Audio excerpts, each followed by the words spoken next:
Okay, Dom. This is it. It's Advent of Code Day 11. You ready for this? I'm ready. I mean, this is not it. We have one more whole day. This is It's almost day it. 11. Yeah. It's 12 days of Christmas, right? So we have one more day. This is technically day 12, but we're doing day 11, and we Yep. have I some makeup see. streams to do. Yeah. I see the bottom of the puzzle highlighted for us. So I'm excited to do it. We'll get Okay, there.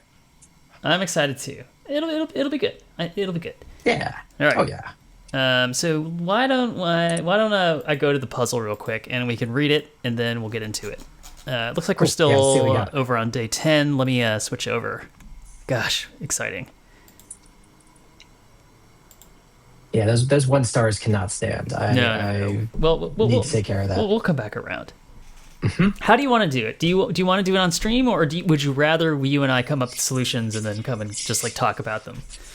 I think for 9B, I think we've both got independent solutions. For let's see how the other ones go though. Okay. All right. Yeah. Then we're gonna do day 11 reactor.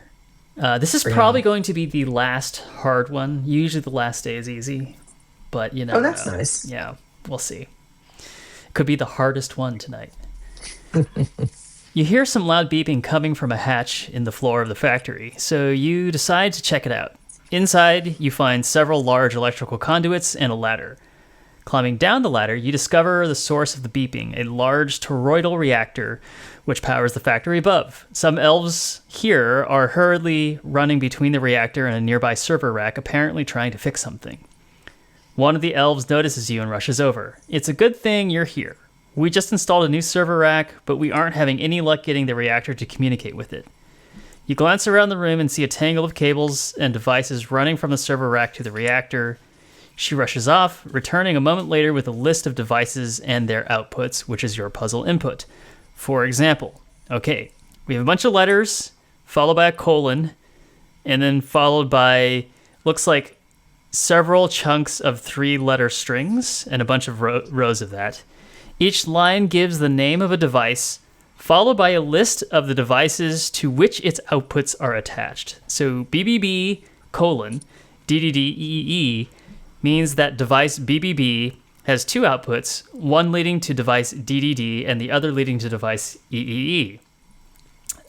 Hey, we The built L. this game. What's Here's our little wire programming game. Oh, it is our wire programming game. Totally, we've got this. The Yeah. elves are pretty sure that the issue isn't due to any specific device, but rather that the issue is triggered by data following some specific path through the devices. Data only ever flows from a device through its outputs. It can't flow backwards. So the outputs are on the right side of the colon, and the input is on the left side. Is that right? Or like unclear if it's an input. There's a source on the left side. Yeah. Okay, yes. It's the source and then the outputs. Yeah. Mhm. Um, or basically it's node and out edges, right, of a graph. Yeah. Yeah. After dividing up the work, the elves would like you to focus on the devices starting with the one next to you. An elf hastily attaches a label which just says you, I was wondering about that. Okay, and, great. and ending with the main output to the reactor, which is the device with the label out. To help the elves figure out which path is causing the issue, you need to find every path from you to out. In this example, these are all of the paths from you to out. Okay, yeah. So this is not too bad, right? I think we're doing like you were doing flood fill recently. I think this is sort of similar to that, or it's a what do you want to call it? It is a breadth first search. Or is this yeah. Yeah, this is just like a little recursive breadth or depth. This doesn't look hard. I wonder what part two will be. Yeah, we talk a big game here at Jeff and Dom versus Advent of Code 2025. All right, let's get the example going, shall we? Day 11 example. Now the actual input is kind of long. I wonder. Still, if there's no loops, this is only like 100 levels of recursion. That's not terrible. Are there going to be loops? I hope not. Okay, I guess we'll see. If it loops infinitely, we'll know, right? Yeah, we'll figure that out fast. Okay. Alrighty. So let's get to it. So how do we want to design the graph here? Edge list, Uh, yeah. A map of name to string array, right? string array. Yeah. Okay. Okay. So we have a graph, which is a new map of mapping a string to a string array, which are the edges, right? Mhm. Um, and then we're going to go ahead and parse the input lines.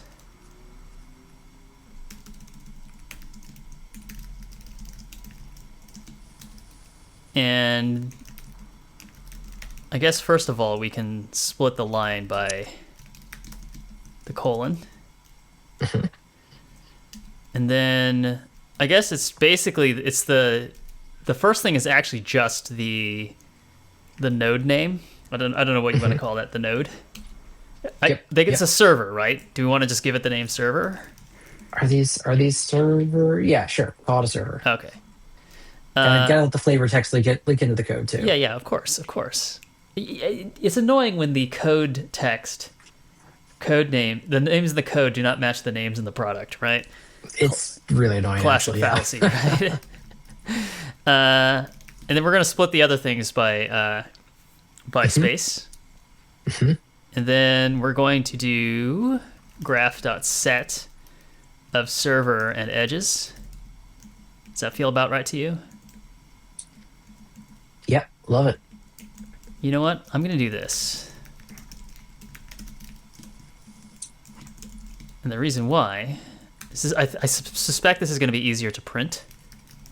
I'm guessing.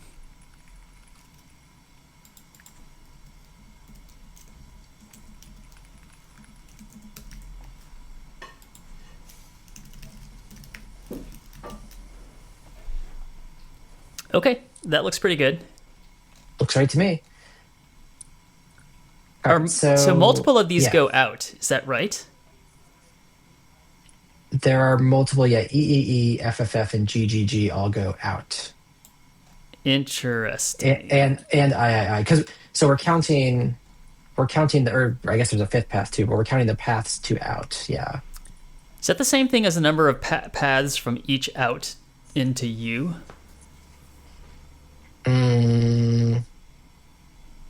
Yes, should be.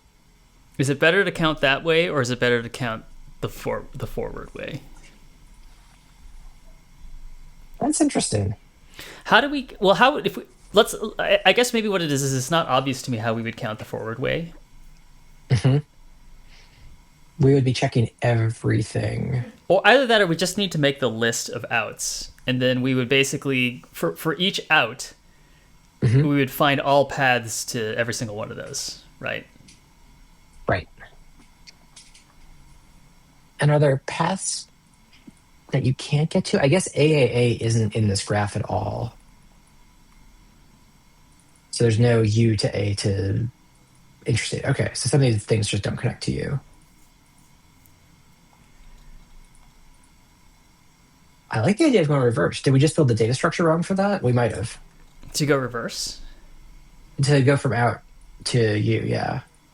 Yeah, I guess we can invert it, right? I guess we can do like a inverted graph. The problem is that out there's like multiple outs. So out is not Right, but in that case, that means out has four edges out of it that we're going to recurse over, right? okay, so maybe this is the same. This is fine. It's actually symmetric. I think it is. It is the same in both directions. Yeah, Okay. yeah. Yes. Okay. So recursion is easy if you're just trying to find the fastest one. If you're trying to find all of them, what does that look like? Well, and we're not trying. We're trying to count. We're trying to find all the paths. We're trying to count the paths. So is it? Do we recurse every path to its end state, and if it's out, return one, otherwise return zero? Like, is that the recursion? And accumulate. Wait, where do we accumulate? Yeah, you accumulate. So there is a recursion, I agree. So if we're starting at a particular node and it only has exit paths, then we can just count the number of paths that lead to out from there.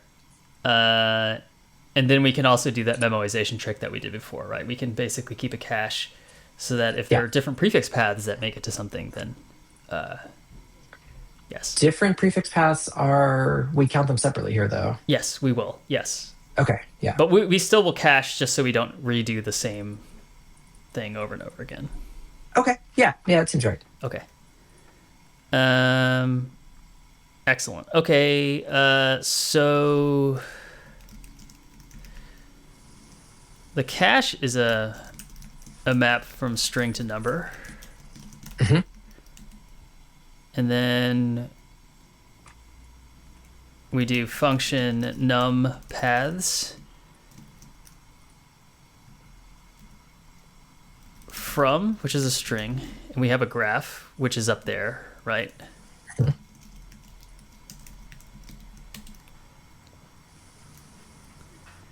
And then we say, like, if the cache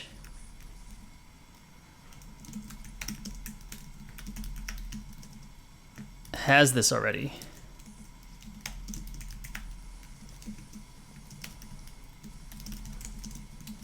then we just return cached. Is that right? Do we need to increment the cache at that point because we found another path to that sub? No, because the return value will get added to something, right? The thing that called the recursive call will add it, right? And then we say if the graph of from includes out, then we have one path to out, right? Assuming that out doesn't show up multiple times out of the same server, I think that's true. I right? don't think it does, yeah. Otherwise, we do return graph from dot reduce accum edge of accum plus num paths edge 0. And where do we update the cache? Is that in here? We update it down here, so it's gonna be. We could update it in here as well. It's basically anytime we know what the number is, so we do it here.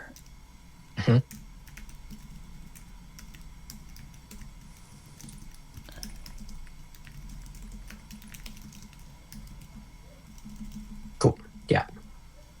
And theoretically, we could do it here, but it kind of that makes sense. It kind of doesn't matter. I guess it'll save us from doing one more inclusion check later on, so we could set it here. In fact, we can precede the cache with this if we wanted to up here. We could basically find everything that has out and just precede it, right? Oh yeah, that's interesting. Let's run this first. I think this is fine. We might want that for the input. And yeah, we don't need to start. And then the result is num paths of graph u. Just you, right? Oh, it's just you. You're right. Absolutely right.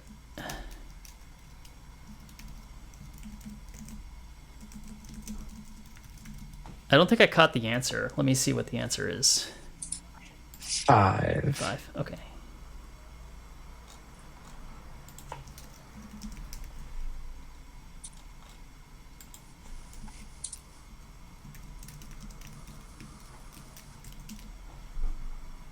Okay, that's 5. Okay. Wait, hang on a second. The stream's doing something funny. Okay. Let me double check. Yeah. OBS crash. OBS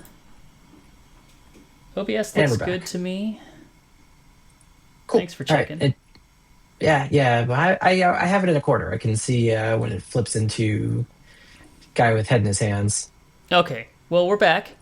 We just ran a solution for the first puzzle of day 11, and the example works. So we're going to try with the real input.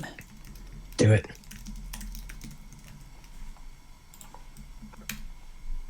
701. Reasonably snappy.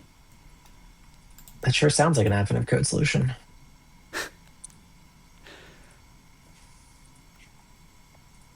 That's the right answer. Let's keep All checking right. ahead. Let Are me you scared? run mine real Do you have- quick. What's that? I'm gonna run mine real quick. Okay, yeah. Oh, can you run it? I don't think I have terminal access again. Oh. Weird. I have not gotten a prompt to request it. 649 is your All answer. right. Sure is. Cool. Well, I have like 50 more lines of input than you. That's funny. Interesting. Yeah. Okay. Let's find out what part 2 is. Okay, part 2. Thanks in part to your analysis, the elves have figured out a little bit about the issue. They now know that the problematic data path passes through both DAC. Oh, wait, hang on. We lost the player again. Is this? This might be a me problem. It's looking fine. Okay. Yeah. Apologies. No worries. I'm glad you're looking. Should we keep going? Yes. Okay. Now they know that the problematic data path passes through both DAC, a digital analog converter, and FFT, a device which performs a fast Fourier transform. They're still not sure which specific path is the problem, and so they now need you to find every path from SVR, the server rack, to out. However, the paths you find must also visit both DAC and FFT in any order. So I guess there's one called U, there's one called SVR, there's one called FFT, right? And one called DAC. Yep. Okay, so it has to go through both DAC and FFT. This new list of devices contains many paths from SVR to out. However, only 2 paths from SVR to out visit both DAC and FFT. Find all the paths that lead from SVR to out. How many of those paths visit both DAC and FFT? Okay. Now, is there... Okay, this is interesting. I feel like we could break this down into like 3 problems. Like we should do FFT to DAC and DAC to FFT. And then Yes. count paths from server to each of those and count paths from each of those to out. And then I think you can just like compose the proper number from that. So one thing I'm curious about is what if we did SVR to out and just ran our previous solution? Is it going to be really slow? Good question. Are you in a 10B directory or 11B? Oh, sorry. I don't need to go into the directory. And we have a different example now too, which is interesting. So going from SVR... Oh, I saved the wrong day. Oops.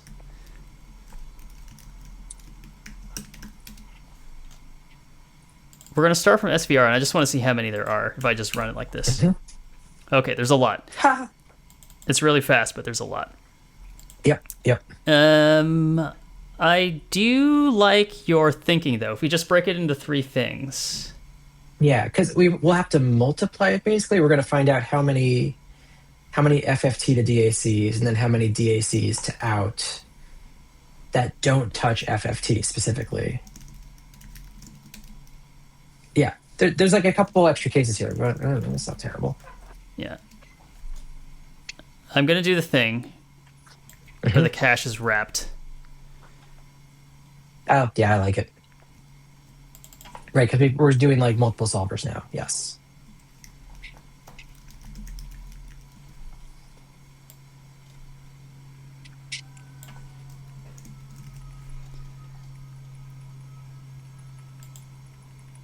Okay, so there's no server output, so we won't accidentally return to the server, which is nice.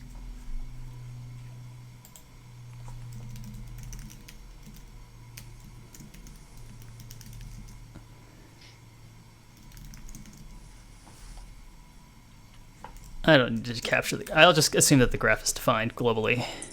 Right. Yeah, and then our 2 parameter is now different.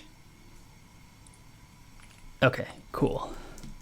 So what you're saying is you're doing const SVR to FFT.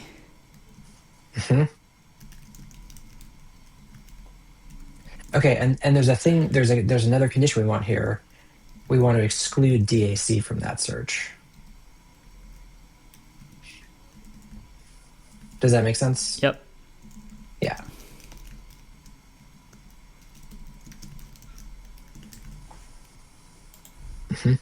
Exclude question mark. Yeah. And that would be here, right? Mm-hmm.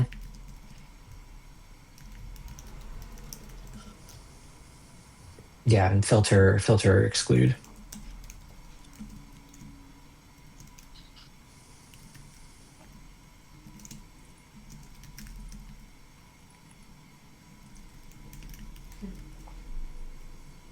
Not equal exclude.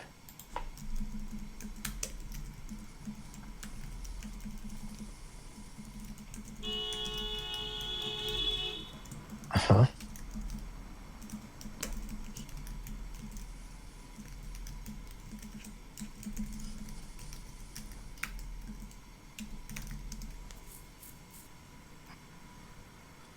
So then we want FFT to DAC and DAC to FFT. And for good measure, Uh-huh. we're going to exclude SVR here. I don't know if it has a cycle. It's not a return node. Yeah, that never appears. SVR appears exactly once as the. Okay, so we're not really worried about that?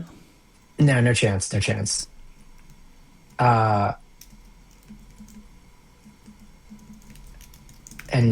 out is not a server, so we'll never go through out either. So we don't really have to worry about any of that. Yeah. Okay.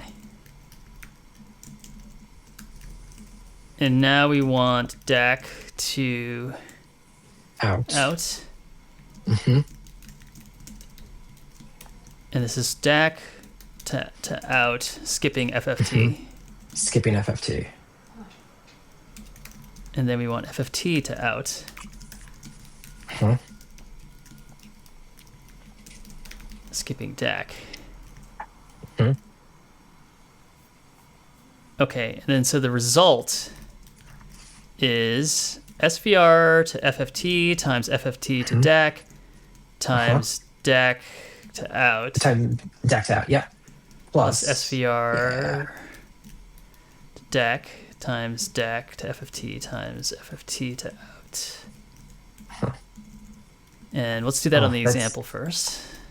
Uh-huh. Should be 2. Oops.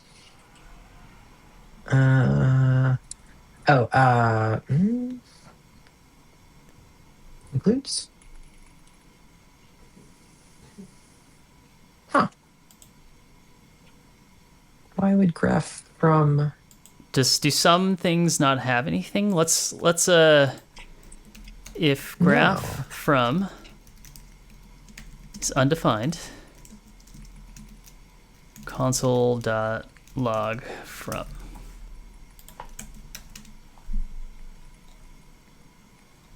Out. How is... Oh, because when we get to out, we're done. So maybe these need to exclude... Oh, how did this work before?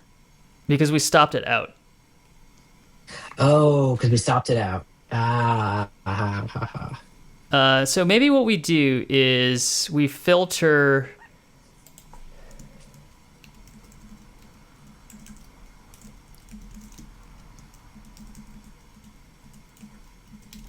If edge equals out and 2 does not equal...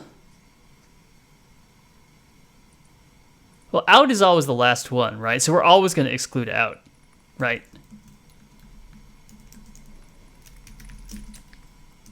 I got a dumb solution, which is put out in the graph with no edges. It's that the out doesn't have any... Oh, I see what you're saying. But I think this will work, right? Because basically... I think so too, yeah. If we're actually looking explicitly for out, we'll get to line 22 and return, right? Otherwise, we'll just remove out from the list of possible outbound edges for the next candidate, right? I think that's right. Yeah. What is Huh. slash life? Woohoo! I'm the left shift on the viewer count. Good morning. Yeah. Do we know anyone in where it's morning? I don't know. Not Thank here. you for coming, slash life. You speak suspiciously like a bot. I'm running it too. Okay, so now we'll just run on the input. They've got too many credentials to be a bot. This is a real account. Okay, it's always morning when they arrive because time zone is an annoying concept. It's time to talk about Swatch internet time again, the one true time of the internet. Yes, I think that's right. Just say good morning anytime. It doesn't matter. I'm into that. I like that indeed. Good day, sir. Oh, did we get two? Great. We Wow, got that's a good two, number. and then we're gonna run this very large number and see what happens. Do it. That's the right answer. Holy smokes! Okay. Dominic DeGrati. Maybe we go back to 10B. We go back to 10p. Okay, yes. Can you run my solution? I can. That's a bigger number.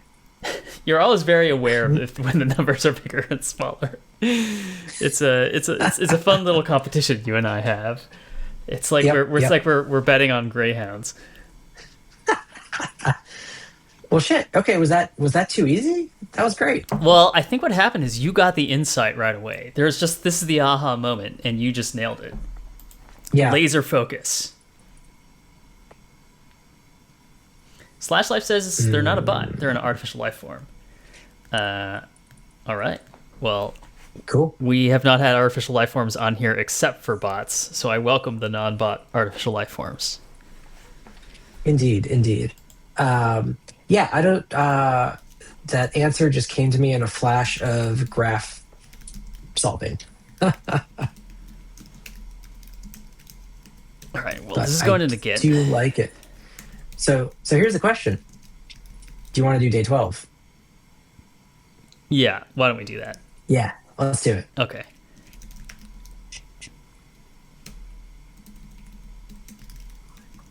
Ooh, it says like a little animated advent tree. I love it.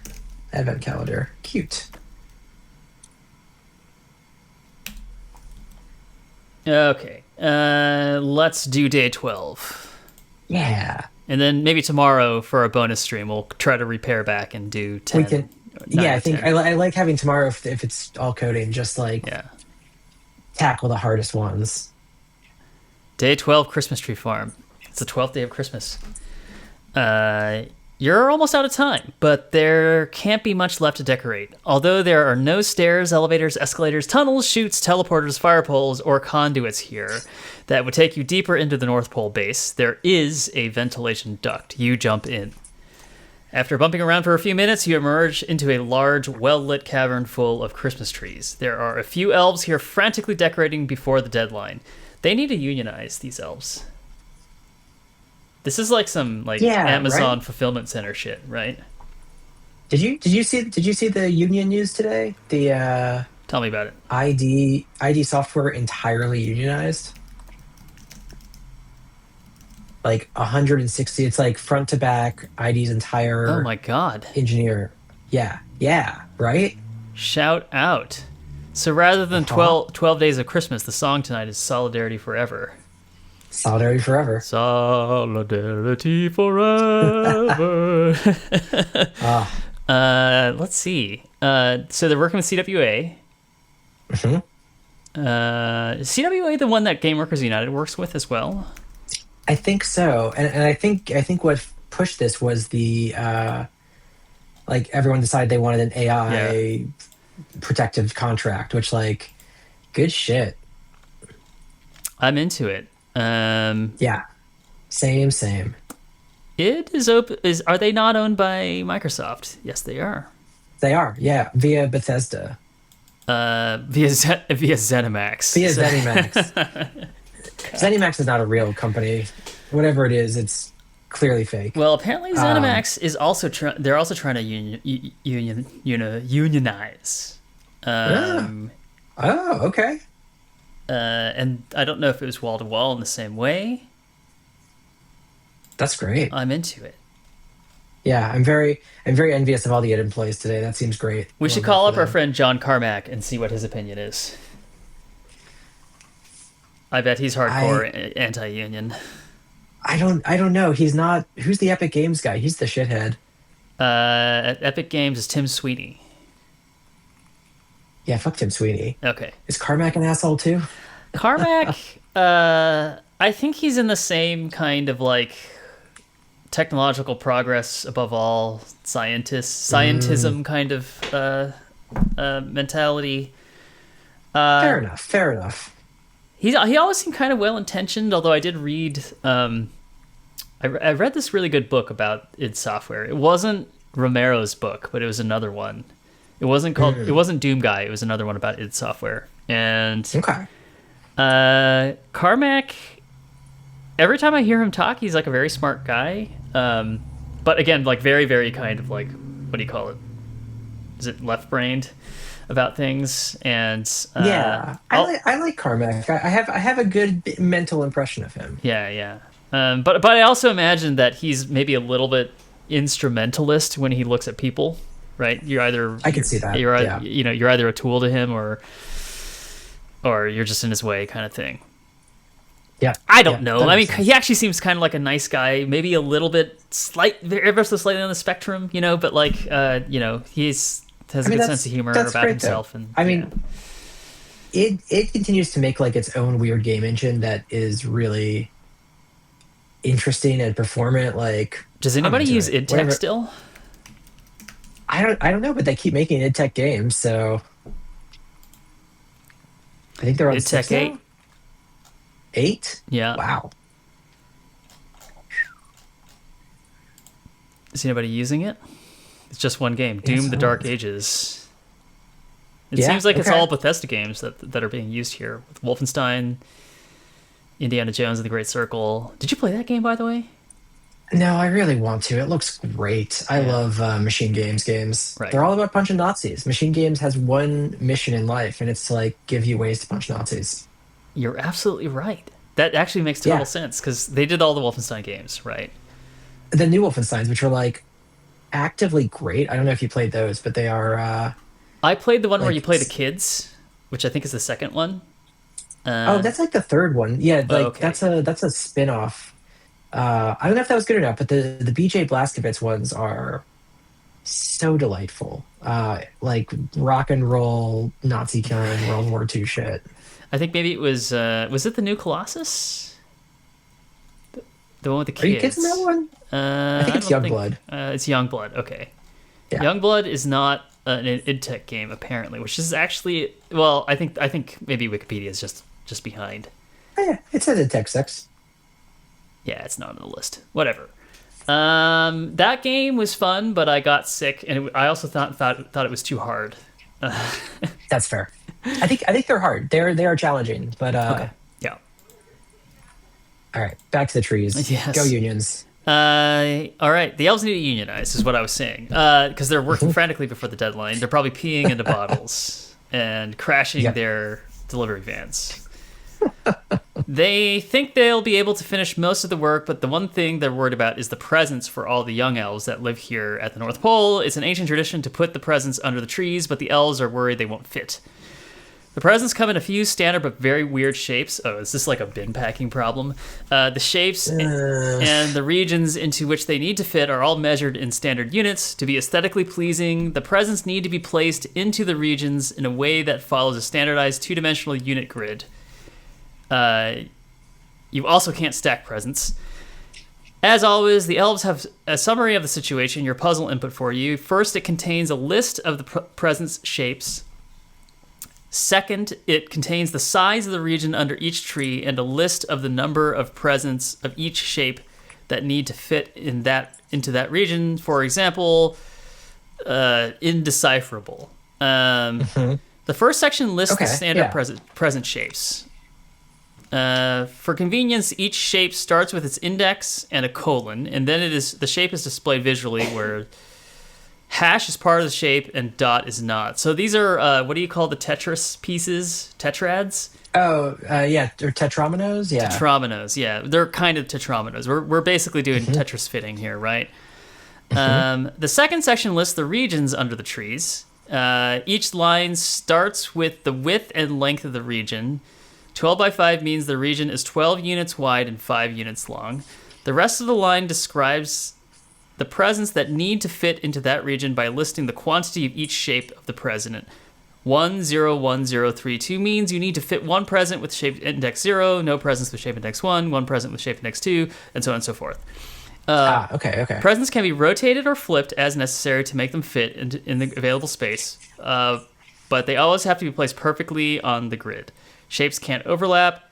That is, the hash part from two different presents can't go in the same place on the grid, but they can fit together. That is, the dot part in a present shapes diagram. I think we kind of get the point, right? Yeah. The elves need to know how many of the regions can fit the presents listed. In the above example, there are 6 unique present shapes and 3 regions that need checking. Yes. In it, you need to determine whether you can fit 2 presents that have the shape index 4. After some experimentation, it turns out that you can fit both presents into this region. Here's one way to do it. How many of the regions can fit all of the presents listed? Okay, so this is another sort of like search problem, right? Hmm. And we're searching for essentially different combinations of these shapes with different positions as well. Yeah. And this is an annoying recursion problem because in order to do the memoization, like the cache thing that we've been doing, we need to serialize the state of this thing. So it's going to be a little bit annoying. Although this... Yeah, and Yeah. I said the actual strings are, or the full size input is like 43 by 41. So whatever, that's 1,700 characters. That's not terrible. Okay.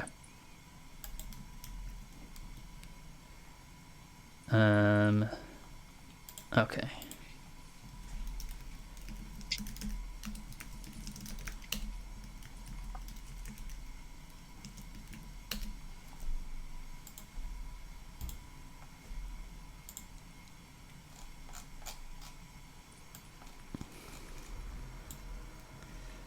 The parsing of this is going to be annoying. The most annoying yet. Yep. Okay, so what does each shape look like? Is the shape just a 2D array of booleans? I think so. And Or then we can do write a characters function. if we wanted to. Yeah, but we should write a function to like apply that to a cache string of like a certain size. Yeah. Okay. Yeah, 2D array of bools seems great. Okay. I don't think the characters matter. So type shape equals boolean, like that. Okay. So why don't we just go ahead and parse, and then what does the parsing look like? Well, I guess we're gonna have like a map of shapes, numbers, like shape indices to shapes, and then we're gonna have essentially a regions, right? And a region is a height,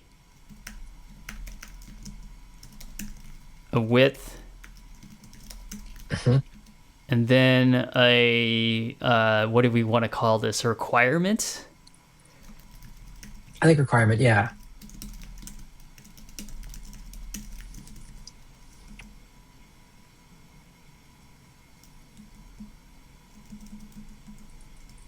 Okay. And then the full like puzzle. I guess we'll just have const shapes and const regions, right?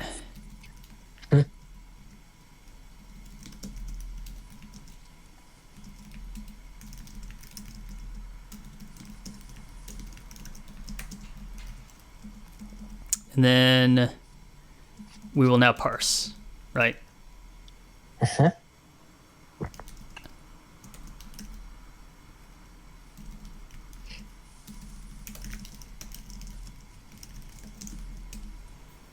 Split on anything? This is gonna be annoying to parse too.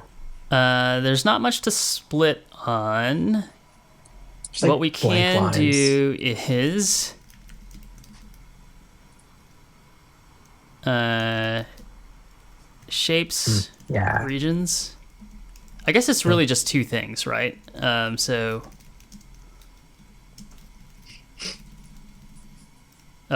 writing too much C at work. Oh, I am sorry for that. It's not a good language. It's really not. What a pity. I mean, it gets the job done, right?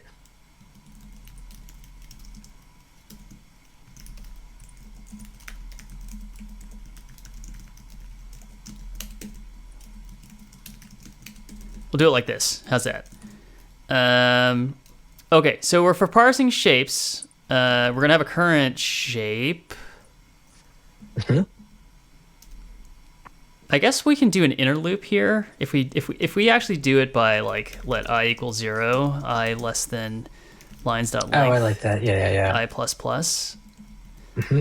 For parsing shapes, the first thing we can do is we can consume the number, right? Which Yep. is shape index equals. What happens if we parse it with a colon on the end? Will it do it? I'm gonna guess yes. Yeah. JavaScript for the win. If you start with a number, you always get a number out. Yeah, I plus plus, Hmm. and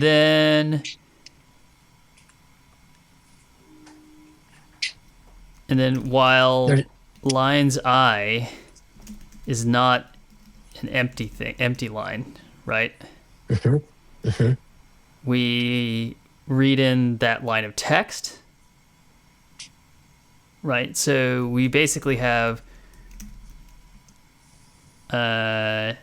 shape, and then we read in the line, right? Which is lines I dot split on nothing, Mhm. and we push that in there, and then the shapes are all filled out completely, right? Every row has the same number of characters, it looks like. Yeah, yeah, Okay. exactly. Uh, Hash, yeah. yeah. I plus plus, and then we Hmm. advance past the new line, right? And then we need to know whether we're getting out, right? So if basically this starts with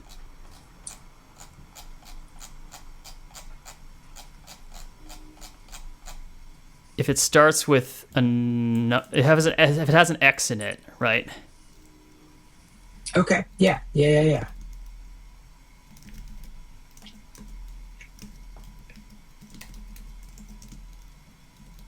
We continue here, right? We Oh, continue. We also said parsing shapes is oh yeah, we don't even need to false. continue. This continue is not Yeah. used. Yes. Okay, so now we're parsing rows, and so this is just like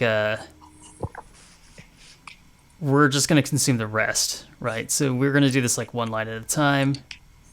Mhm. And this looks like something by something and then a bunch of spaces, right? So we can do const dimension string and then present string Mhm. equals lines I dot split on colon space. Mhm. And then what are the dimensions? Are they is it x by y or y by x? Let's assume X by Y. It's the Yeah, 12 width units wide by. the width and length of the region. What does that mean, length? Yeah, right. We're gonna use the words. Uh, Are our puzzle inputs are they all squares? Does it matter? Uh, like 12 by no. They're all rectangles. I think. Are they rectangles or squares? The shapes. Oh, Oh, the inputs. the They're all shapes three by are all three. Yeah. squares, right? Yes. So height and width Correct. don't really matter. I guess whether No, we no, treat them no. as vertical or not, it doesn't really matter, right?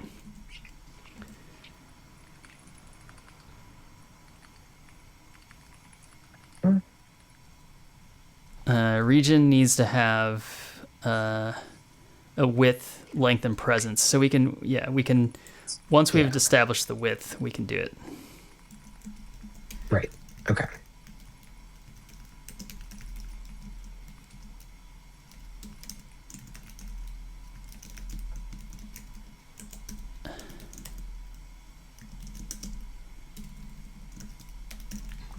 I really Uh, like map number. That's just a super clever little addition. right. It doesn't do integers specifically, so that might be a problem, right? If you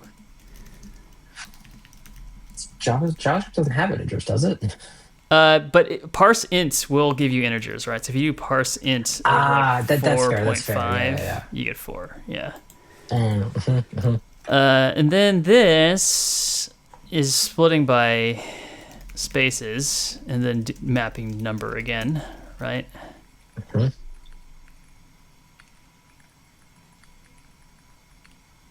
And then this can actually just be oh,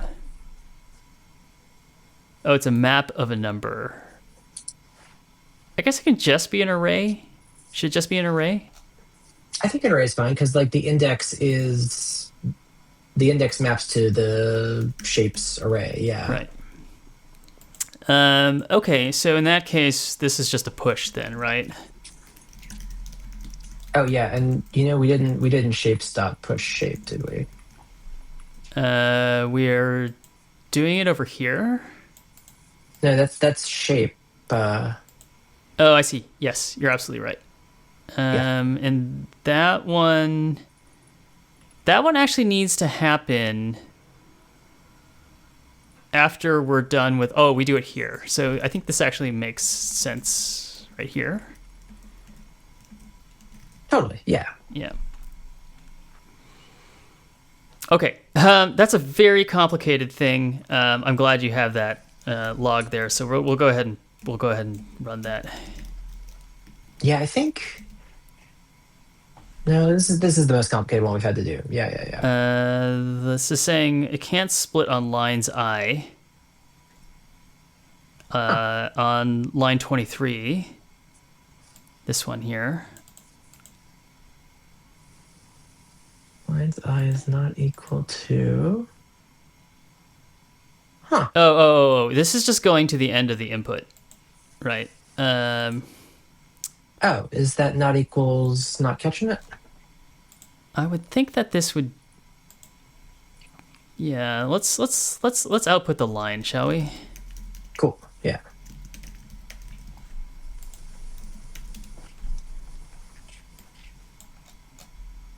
Okay, yeah. So we're Did our is our example? Are we trimming new lines and stuff? Do we need we to pass shouldn't in trim the? intermediate stuff, right?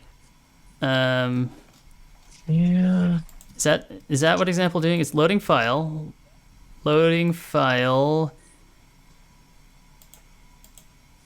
read lines. We only trim the outside, and then we split by new lines. But we seem to be Yeah. missing Okay. intermediate new lines. Do we not? Are we getting into here? We should have hit some kind of. If we're looking at the example, we should go down to here, and it should terminate, right? Hmm. Oh. You know what's weird is our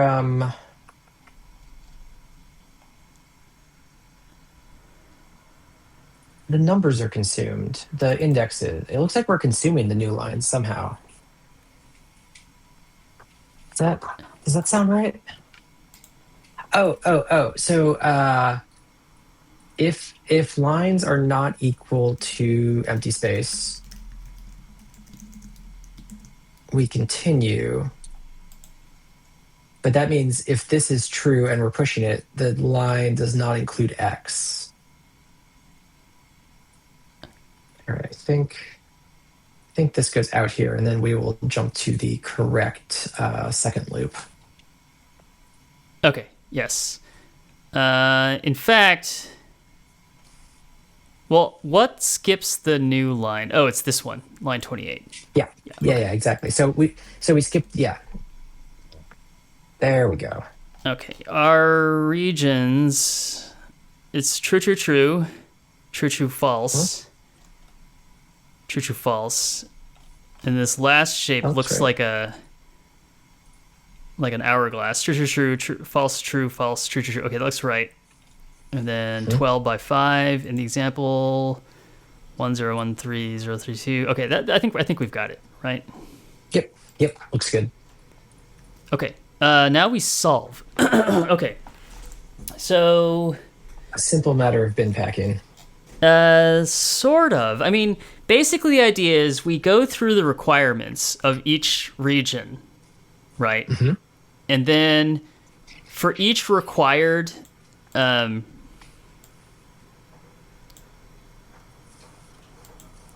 guess literally we can go in this order. We place one of shape 1 in all different rotations in all locations. And then we recurse on how we place shape 1, like the shape. This is actually shape 0, and then we recurse on how we place shape 0 with shape 1, that shape 0 in place in all of those locations. Then we place it. And then what's a little bit harder is number 3, when there are like multiple for the same one. That is when we need to deduplicate, right? Yeah. And then we also need to know which rotations are symmetric so we don't add extra recursion for them. I mean, technically, it doesn't really matter, right? No, it would be extra branch, but yeah. Right. Actually, the thing is that we can... I think the recursive state that we pass along can just be a list of occupied values, right? You mean like the full grid serialized, or the number of presents used? It would be maybe a set of the grid points that are filled in already. Okay. Does that make sense? Yeah, it does. Do we need to also pass down the consumed presents? Yeah, we will basically pass down the list of requirements, which will gradually be decremented over time. Okay, cool. Yeah, that makes sense. So just because I know we'll need it, we'll do a solver here, right? Yeah, this one for sure. Okay. And then what we're going to solve is...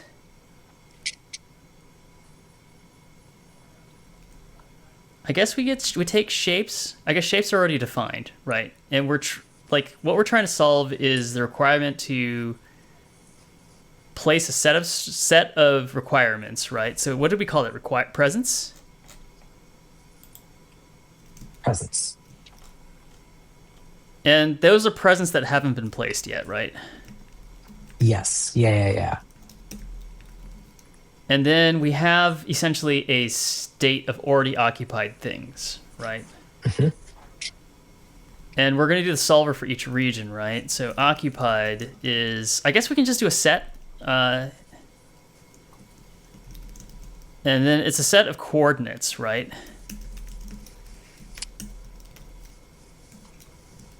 I don't know if we can do this with set. So I think it's just going to be a set of strings, and we're going to stringify the coordinates. Is that okay? Okay, yeah, that seems great. And then it's just going to return, yes, can we do it or not, right? Okay.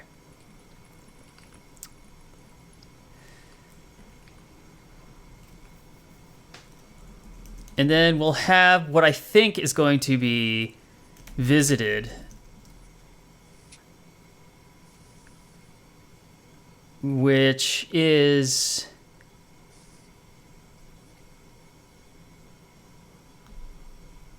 It's going to be all of the full region maps that we've already done, right?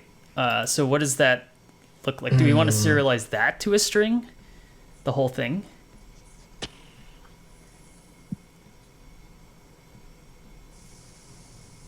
yeah. Let's just make this a set of strings as well. It's the whole. It's like the Okay. whole region Yeah. serialized, right? Snapshotted. Okay. Okay. Yeah. Yeah. Yeah. So let's also do. How do we serialize a whole board?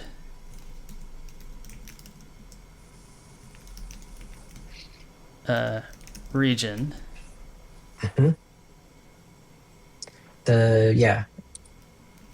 Set it character by character.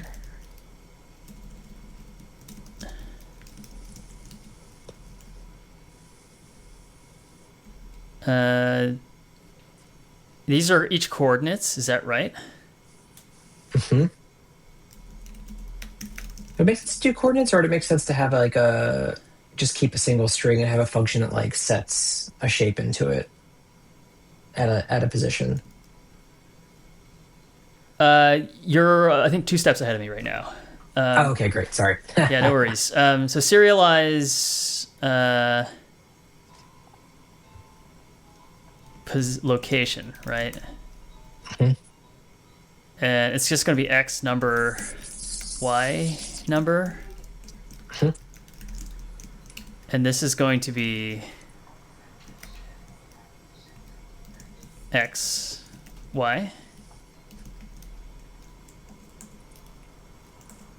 Mhm.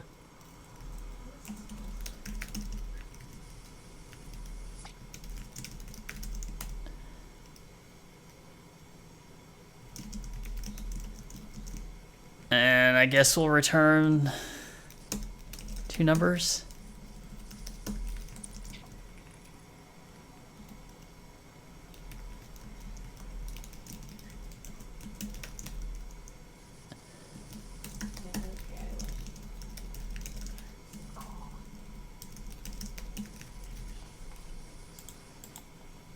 Cool, cool. Okay, when we serialize a region, we need to make sure that, like, this is basically just going to be like a list of occupied values, but we need to make sure Hmm. that we serialize them in the exact same predictable order, right? Ooh. Because we're comparing the whole region as a string, right? Hmm. So that means we need to be able to sort these, right? If they're are they coordinates of the shapes, or are they coordinates of just tiles that are occupied? They're coordinates of the tiles that are occupied. Okay.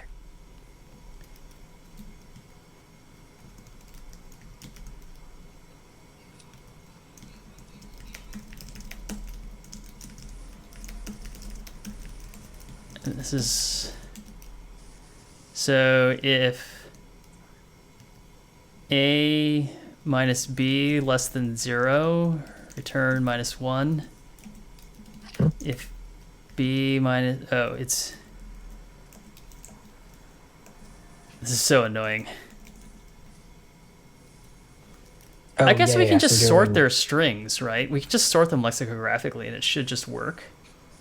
Oh, no, wait. Some of these numbers Mm, aren't going to be 0 prefixed, right? yeah, only if we zero pad them. Fucking awful.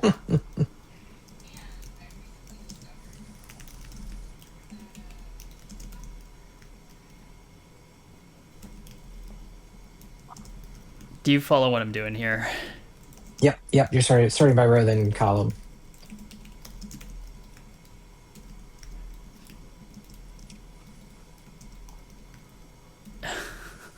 I've got Did semantic we? satiation for Yeah, bees nays. Do we? array indexing.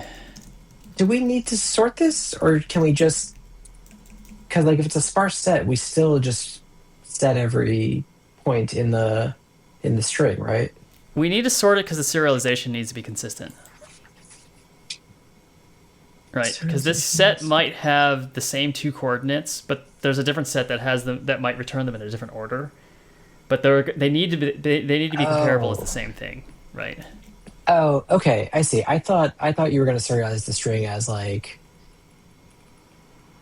a one-dimensional array for a two-dimensional board Oh or no, I'm something. only serializing the occupied tile coordinates. That makes sense. Okay, cool, cool, cool. Um, Then yes, we have to sort it. so this would be r dot map deserialize location dot sort compare Mhm. chord dot map serialized location dot join. I don't know. How do you want to join these? Pipe. Sure. And we need, what is it, entries from R? R is not Uh, mappable. R is a set.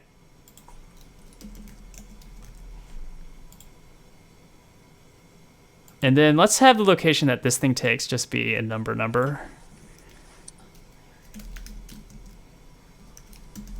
Mhm.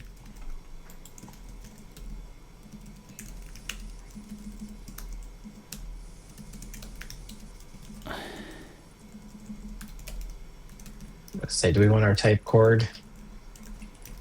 I think it's okay. Okay. I mean, if you want, I'm happy. I'm happy to do that too.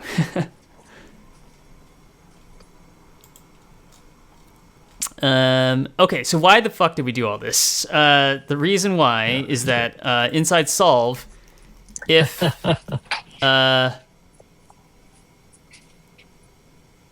if We need visited to check if we're in a includes, visited state. yeah, has Yeah. serialized region occupied, Mhm. return. Do we return false or do we just return? What does it mean if we've already seen this? We have a cache hit. We've gotten to a known It just state. means ignore. So we will get a true eventually, right? The recursion's gonna like, Right, like something else is going down this path is what yeah, this is telling us, and exactly. we don't need to. Yeah. Yeah. Why is it not like this? Oh, it has. I have to initialize this. Mhm. Okay, so that's return false. Okay, so Mhm. otherwise, we need to, for every rotation of the first present that we're going to place. So basically, we're going to do like um, presence equals. We're going to clone this because we're going to mutate it, right? And Mhm. then if all the presents are 0, then we're done, right? If presents dot all, do they have a thing that I can do every Every, is that standard library? I p think so. p equals 0? Then we found it, right? Mhm. Yep. Yep. Otherwise, we clone and decrement the first non-zero one, right? Mhm.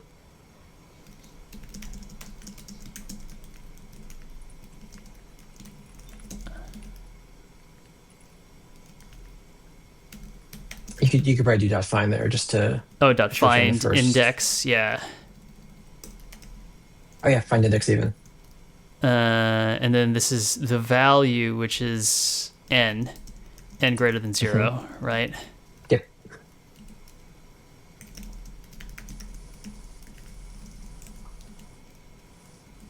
Oh, this is just like present, right?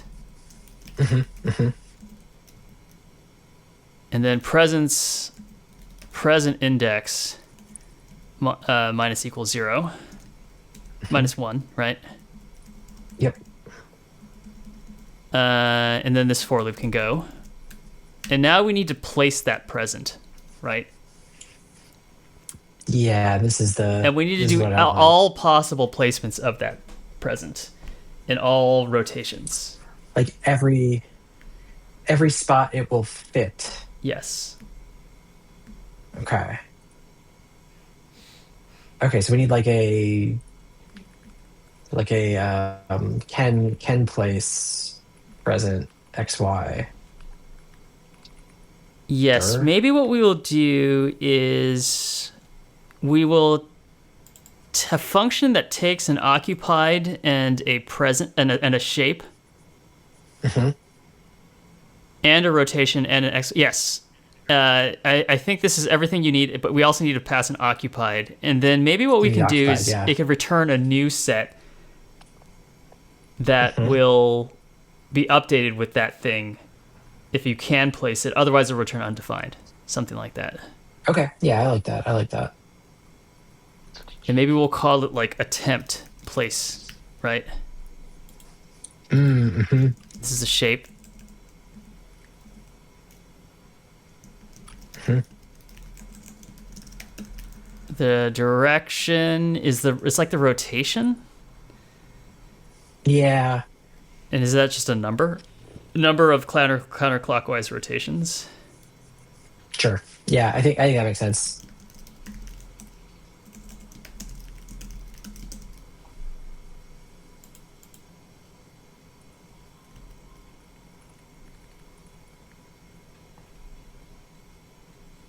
Okay. Uh and then we need and this function almost doesn't need to be a member function, but it's okay because we're not using local state. Hmm. Hmm. Um although we do need to know the dimensions of the region that we're in, right? Which this occupied doesn't tell you. Oh shit, that's true. Yeah. The solver knows the dimensions, right? We can maybe put it in the constructor. Hmm.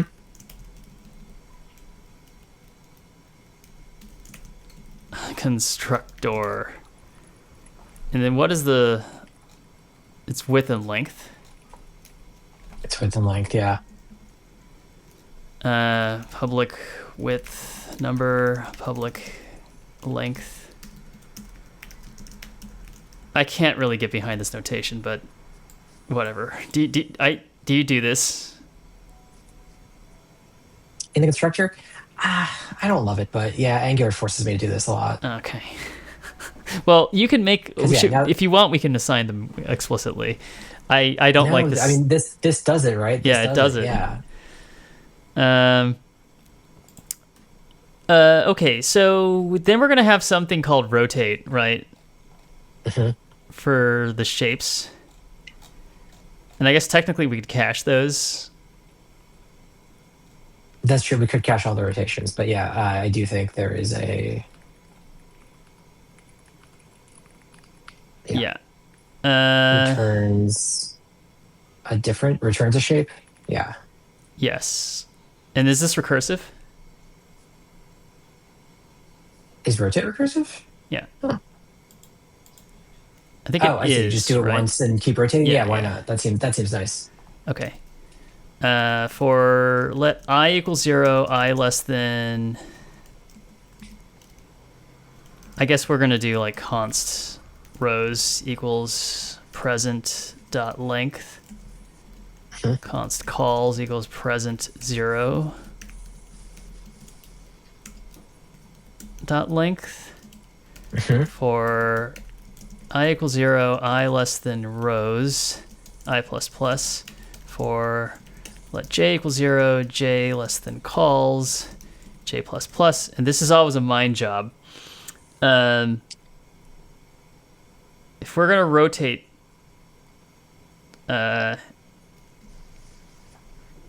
clockwise, let's say, Hmm. I think we need to clone the shape, do we not? Or just we need a new shape. Yeah.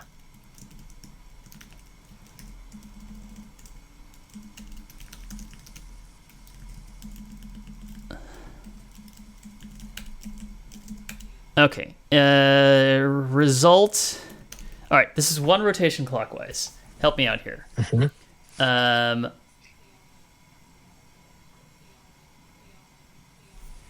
Oh man. How? let's just I do hate this. Let's just do this the painful way, right?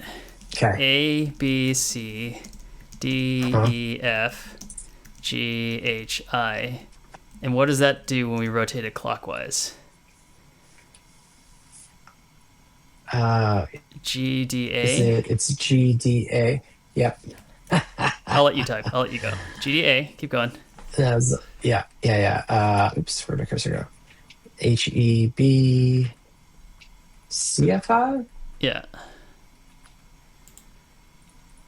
Okay, so it's uh,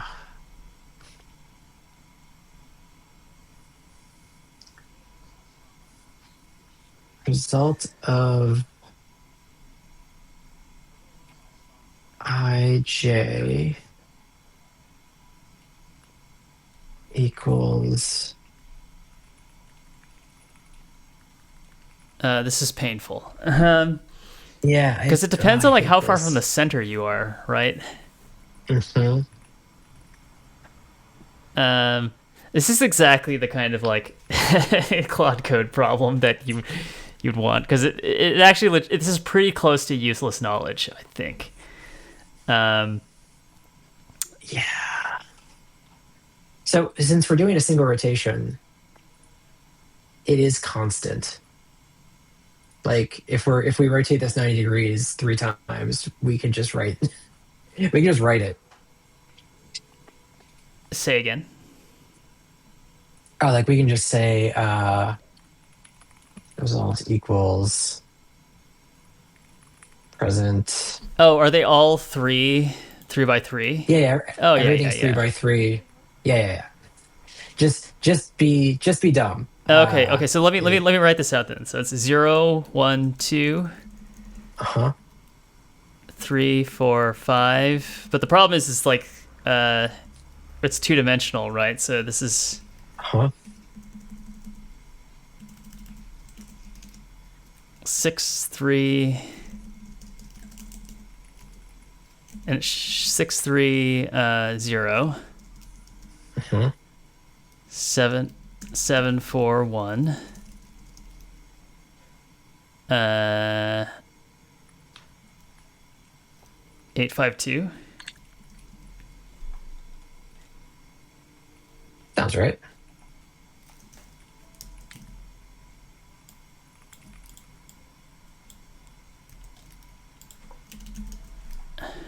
Oh, thank you.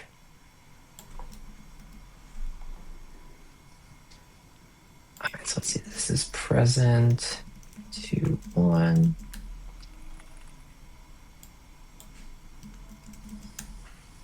Oh, weird. Yeah, of course. The center is always the same. God, I hate it. Uh, present 0, 1.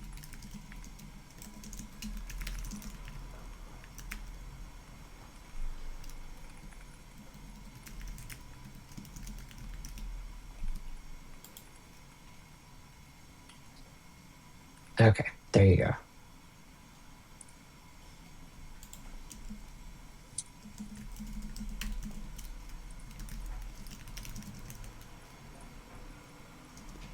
Oh shit.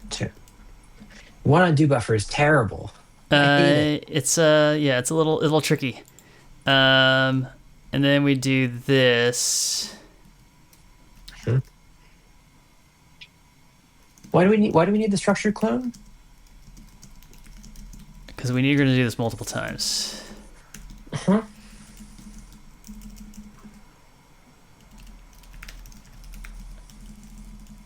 Oh, cute. Okay. Yeah, yeah, yeah.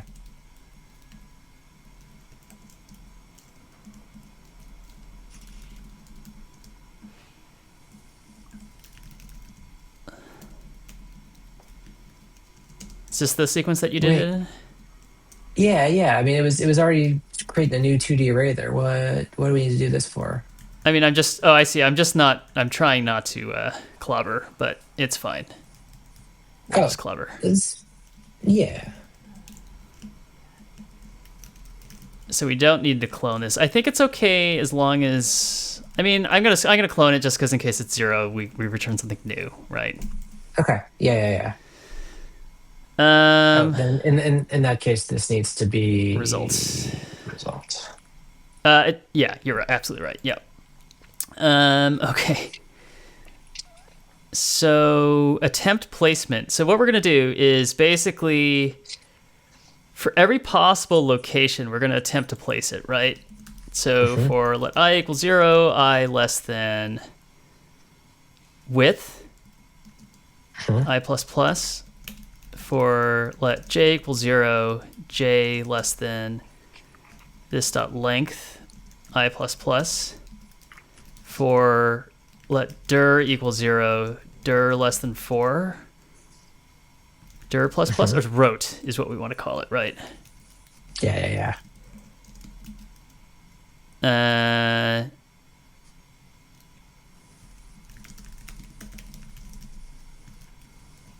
Attempt place. Which shape are we talking about? It's present index. So present index. No. Shapes present index. Yeah.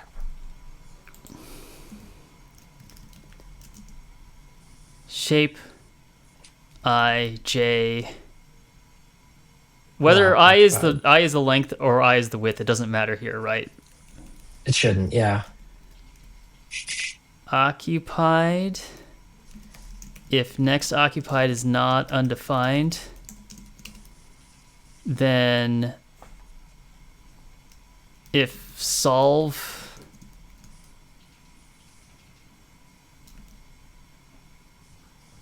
presence next occupied.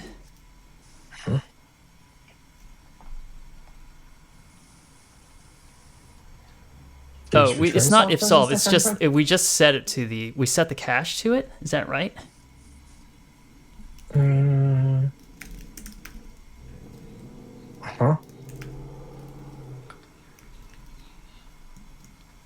we call it cache? Oh, or no, visited. This dot visited dot set. Yeah.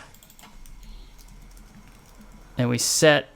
We set next occupied in the cache, right? Yeah, but next occupied is a set, and we need to serialize it, right? Yeah.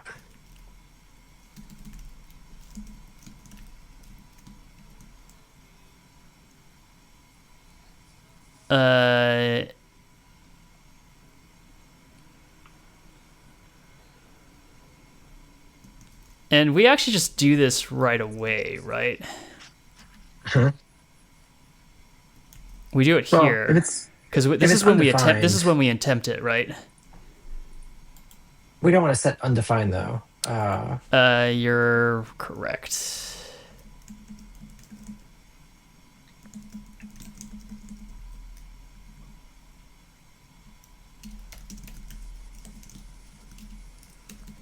So I think solve next occupied immediately fails because of this condition. Okay, so visited we add after we check then, after here. Yeah, I like that. There's a nice symmetry to that, right? All right, the format is on the struggle bus here. Yep, I'm noticing that. I think we have like one too many curlies. There we go. Yeah. Holy hell. I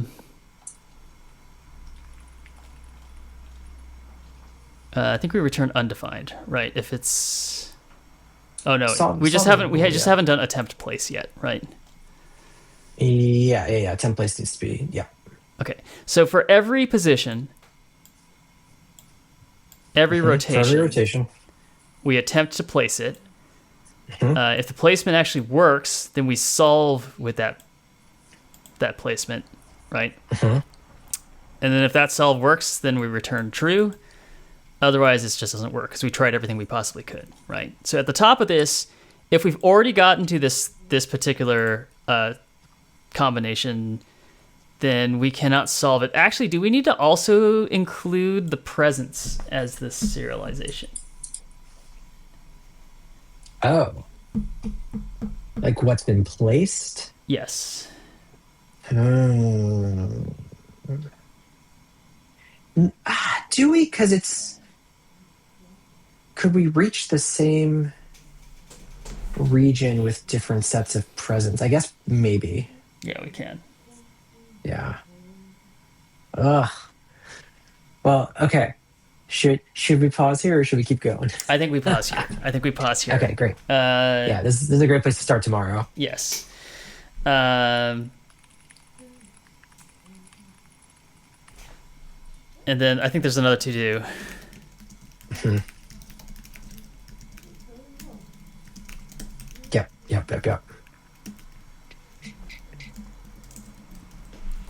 Okay, we'll have to think about that one. This is an interesting one.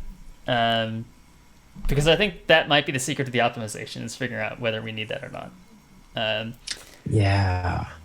there is some symmetry. Just I'll say really quick, like this tree, like it only really has two valid rotations, right? Like, sorry, actually, the example input, it's shape number 5. That one's like it only Yep. has Yep. two valid rotations, right? Mhm. And then I think everything else here is asymmetric, right? Mhm. Okay. And then in the input, yeah, we have one that is symmetric, but I think everything else is pretty much, yeah, once again, completely asymmetric. So like, I think the optimization of like looking for symmetries doesn't really matter, right? Yeah. Okay. Agreed. Super annoying problem. This one is real gnarly. Yeah. Yeah. Um, okay, I will say that the result is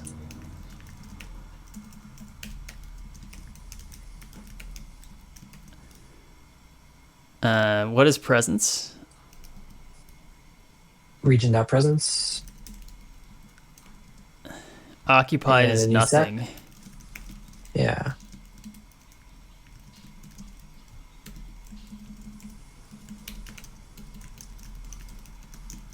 That's the answer. Love it. Yep. Okay. All right. We'll keep that as a work Woof. in progress. So I'll go ahead and even commit that actually. That's good. I mean, we saved ourselves 40 minutes tomorrow. Yeah. Oh man, that is a brutal Christmas tree farm. Okay. It's pretty brutal. This is a very gamey problem though, right? It is a very kind of like game type It is, problem, yeah. I right? immediately think game board. Yeah. Yeah. Why a set of coordinates over just a one-dimensional string for the board? Because these are big. Hmm. I mean, we could do like a 50 by 50 string if you wanted to.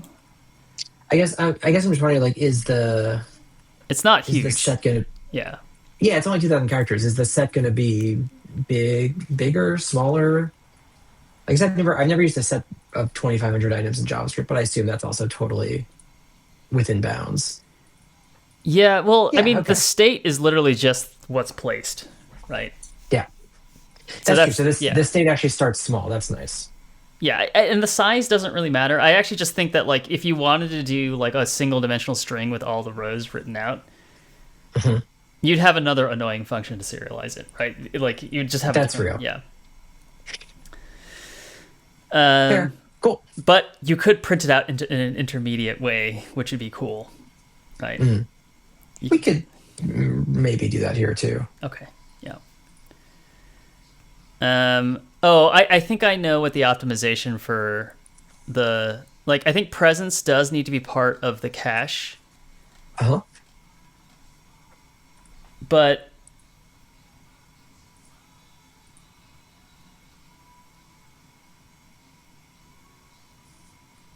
yeah, never mind. Never mind. I was trying to think like for the present for the ones that you where you have to like put down multiple presents.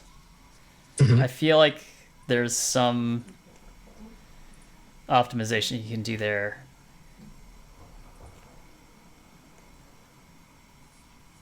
Maybe not.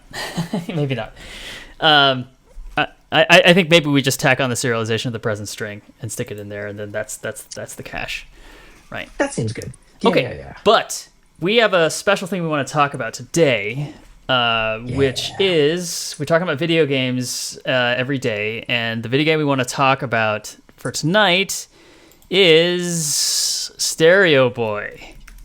Ah, what a great StereoBoyGame.com. It's annoying to me. So this is our game. This is the game that we made. Dom and I have made many games together, but this is the one I will call productionized game because it's Yep. actually Yep. like full length. We spent 6 or 7 full-time months working on it. We actually sell it for real money on real Steam. You can give us money for this game. Yeah, it's Yes. wild. And we would like to talk about the gameplay and what it was like making it and what are our reflections after having not worked on it for the last 3 years. As you can see, the release date was August 9th, 2022, which is Oh, a solid 3 1/3 years ago. jeez. What a good little Yeah, artifact. and we've made some games. I still love Stereo Boy. Yes, we've made some games since then, but nothing productionized. Yep. And we often scratch our heads and wonder what the next one's going to be. So starting out, maybe we should play the game. Dom, do you want to maybe start Yeah, the let game me up load it and up. play it? There's not going to be sound effects, unfortunately, because of the way our streaming setup. But we can kind of narrate what Stereo Boy is. Unfortunately, let me turn down the sound. Wow, we built so many menus for this and everything. Gosh. Yeah. Let's see. All right. Okay, the screen share is coming through. I'm gonna just go ahead and cut us over. Here we go. Do it. Nice.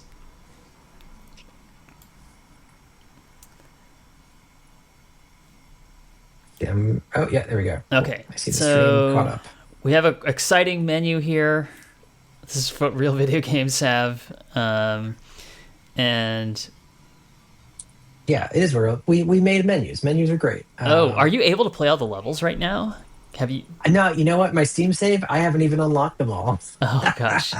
Maybe we can go through the tutorial levels, or at least the first few, to give people an idea of what's going on. So the idea behind Stereo That sounds Boy great. is it's essentially like I would call it a puzzle platformer. I think that is the genre, but you don't yeah. really jump. The way that you move onto platforms is you can walk onto them, and you'll notice that there's two kind of different views or two different universes, one on the left side, one on the right side. And Dom is playing this little red robot character whose name is Blit. And Blit is able to move between the different worlds, or the two worlds that we have here. And so I think this level really illustrates the problem here, is that you'll notice that he's trying to get past this wall on the left side. There's a wall blocking him, but on the right side there is a path. And now he's blocked by a little cliff, and then he jumps to the other side, walks up a ramp, and now he doesn't know where to go, so he can jump back to the right side and actually go to the exit, which is the big glowing yellow cube. So I think There's that's just I'm amazed how much little stuff we put in this game. I mean, his little head lights up when you can teleport. yeah. Ah, I think people don't actually even know that as a mechanic. It's actually one that helps you solve puzzles, right? And we're going through the tutorial level, and all these early levels are really just teaching you how to navigate the worlds. And mostly you're kind of running into these obstacles and needing to find your way around them by moving essentially to a side dimension, moving in that side dimension and then moving back, right? So if this was just the game, it would be maybe a little bit tedious after a while. Right now, they're essentially just mazes that you would solve as a child on pen and paper, only maybe there's like half of an extra dimension that you can navigate through. I think we call this 3.5D, or yeah. 3 dimensions plus a second point on the 4th dimension. I don't know. But if this was just the game, it would not be particularly interesting. But Dom's on the struggle bus. He can't. No, I'm just enjoying my little. I forgot we even put this in the game. Yes. And you haven't even rotated the camera yet. Have we taught that yet, or is that not in there? No, I think that comes up later. Okay, yeah. Well, that's one. That's Like this one. Yes. So there is an element of sort of like visual kind of puzzles here where you can reveal paths by rotating the camera around. I think this is a technique that was used pretty commonly in like Captain Toad Treasure Tracker. Which definitely was a core inspiration of this game. What is a treasure tracker? I don't know. Why is one who Toad a tracks mushroom? treasure? Yeah, I don't know. So maybe we can go to a level where we actually push blocks around. Do you want to try that and see what happens? Absolutely. Yeah. Um. All right. So not only can you sort of move between two different sides of the world, you can push these blocks around. And then this particular block is a special kind of block. It's got some cool visual effects. And if you'll notice, when you teleport, the blocks will teleport with you. So this is one of the major game mechanics, is trying to basically position blocks in such a way that they're available to you when you jump over to the other side of the screen. Yeah. Ah. Oops. I forgot how the game works. It's been a little while, hey? Um, Ah. Oh yes, the and stories. we have storyline in the game. Yes, we did actually design story for this. Oh, what a great little climate change story this is. Yeah. Um, Oh, we wrote a lot of text for we this. wrote a I lot forgot of we wrote a lot about of that. text. Yeah, there's a lot of text in here. I think later on when we sort of like go behind the scenes a little bit, we can show off like where that text comes from and everything. So We have a whole many. little like dialogue system. I mean, it's like Uh, not. it's great. These are all normal mechanics in games, but I think I think Absolutely. we remember actually making them and remembering how kind of painful it is. Do you want to show a little bit of combat, maybe? Uh, Yeah, that there must be some of that around here. Oh, not uh, this one. Try going to the first area and then going to first encounter, maybe. Sure. Definitely a guy in here. Yeah, so you can shoot these little guys. I guess these guys won't attack you, so it's not that interesting. But Blit can also shoot a little laser.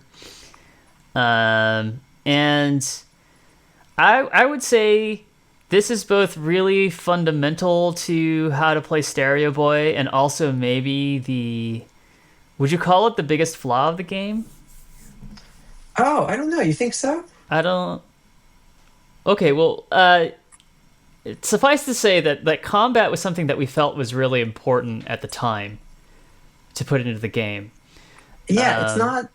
I'm not sure I consider it a flaw necessarily, but okay, well let's go to Area 4 and get to some of the big levels.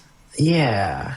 So something like Crumbling Mountain is a big one with lots of enemies in it.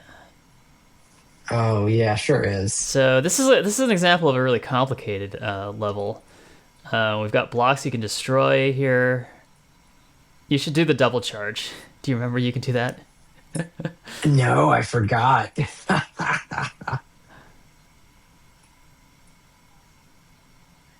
Oh, what a good little sound effect that is too. Yeah. You can't hear the sound, but trust me, it's amazing. It's satisfying. Yeah. Yeah. All right. It's funny. This block I need pushing this mechanic block. was Yeah. actually really challenging for us to implement. Um, It's especially hard on keyboard because with a bunch of rotations, if the camera's like not what oriented direction are you pushing correctly, the it's block? hard to Yeah. know which button to press to move. And I think that the input scheme that we chose, it was the best you could do, and yet, uh, I was like, am I soft locked? And I forgot there was another half of the world. yeah, Let me turn my health up for a yeah, you can become second. invincible. So you can actually, I think this is maybe what I was getting at a little bit before about the combat being the fatal flaw, is that I think people who want to just have a chill time and just solve puzzles Mm. have to contend with a little bit of real time combat. I don't think any combat scenario is challenging in and of itself. But when you're not really paying attention, there's lots of things in the game to distract you. Um, Oh, and look, be- I forgot that our button labels rotate as you rotate the camera. Gosh, oh yeah, yeah, that is tricky. I spent a long time trying to fix that properly. I Yeah. remember. Oh, you're going for the extra little crystals here? I might. Nice. So Ah, the crystal has already been delightful. collected, unfortunately, but Dom found a little secret there, and he's able to find the crystal there. That's right. Yeah. So this level you can see has a lot of guys. You kind of have to be a little bit on your toes. It's got some guys. Yeah. Yeah, I mean, is the fatal flaw of the game combat? I think it might be that we never quite solved the two screen legibility. It is true that when you show people screenshots of this game, they can't really tell what's going on, right? Yeah, At a glance. I think once you start playing the game, it becomes quite organic, and you get it makes more sense. yeah. Yeah. Okay, wait, I've trapped myself here. Is this a soft lock? It is not. Damn. Okay. Ah. You need to shoot those blocks on the other side, like right Oh, here. yeah, yeah, yeah. Oh, but from here. You've got a good memory of this level because this is one of your This puzzles. is one of mine. Yes. Uh, Oh, yeah, it's pretty yeah. evil. That is fairly dastardly. Yeah.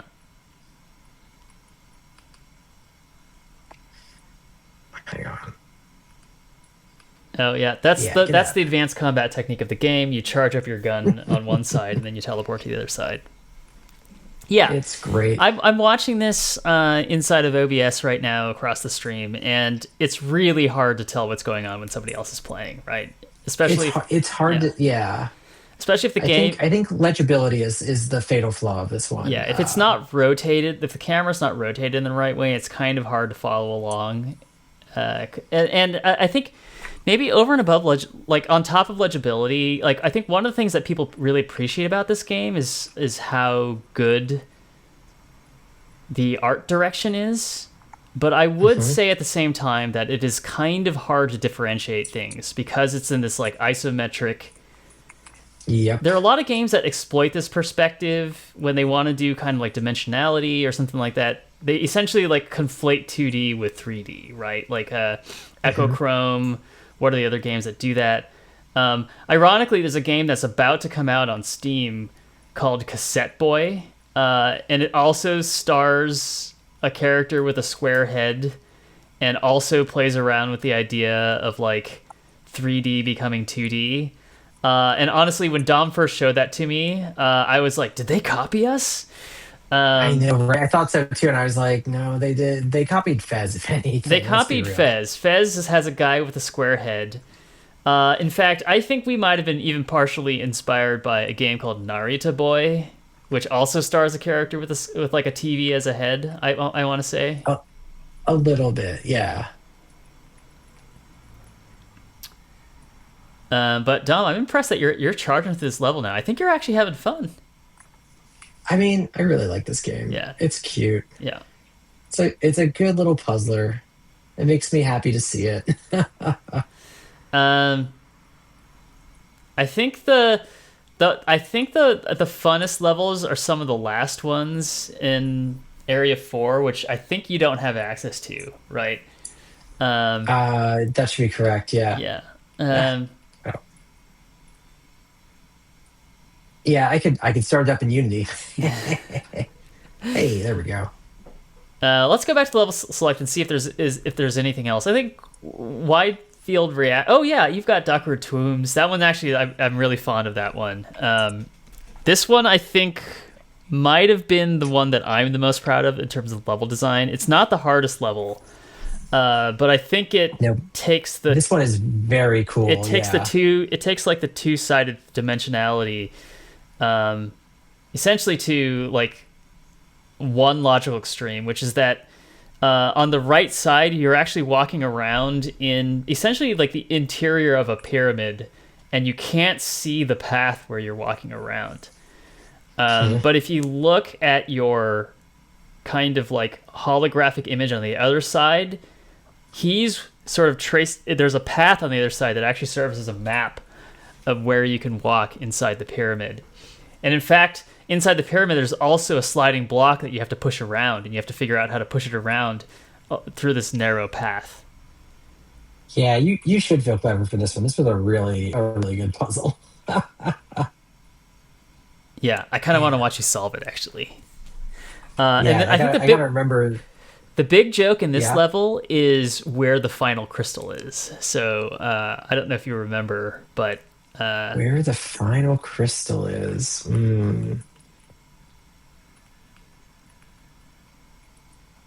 oh, you Did I found just it. find it? Yeah. Ah, So the joke is that wow. the joke is that the path is not complete on the left side of the Yeah. screen, and so Oh, there's that's actually like a hidden piece of the path mean.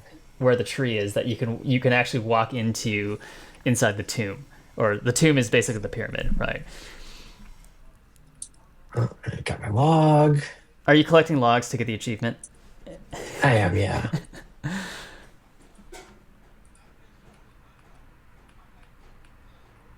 Whew. We wrote some We words. did write some words. Okay, I'm pretty sure. You don't want to push it down yet. Oh no. Oops. It's not Oh, did I soft fuck lock, up? but it's you now. There's a crystal you can't get. So the crystals you Yeah, can get soft locked out of, but you can restart the level and you can try it that's again. fair. I'll You don't just have have to. to do it Yeah, again. you don't Oh have to do it yeah. right now. Ooh.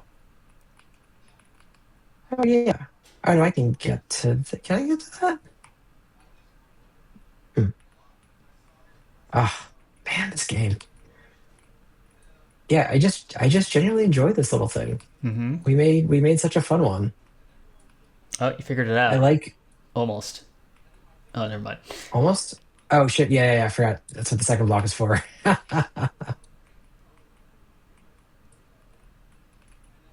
Oh no, I was gonna say you figured out how to get the crystal, but I think maybe Oh, I don't think I can. You think I can? Oh, you this have one. not locked yourself out of that crystal. Oh, this one. Yeah, I get this one. That's true. That's true. So there's I a was block I he's was busy dragging moving around in forward the with the tunnel over puzzle. there, but he can't see it. There you go. Yeah. A lot of the kind of like secrets and puzzles in this game are about using the Forgot blocks you had to for click on it. multiple uses, right? So in this case, he's Mhm. using it as a bridge, and then he's going to use it to sort of unlock a door.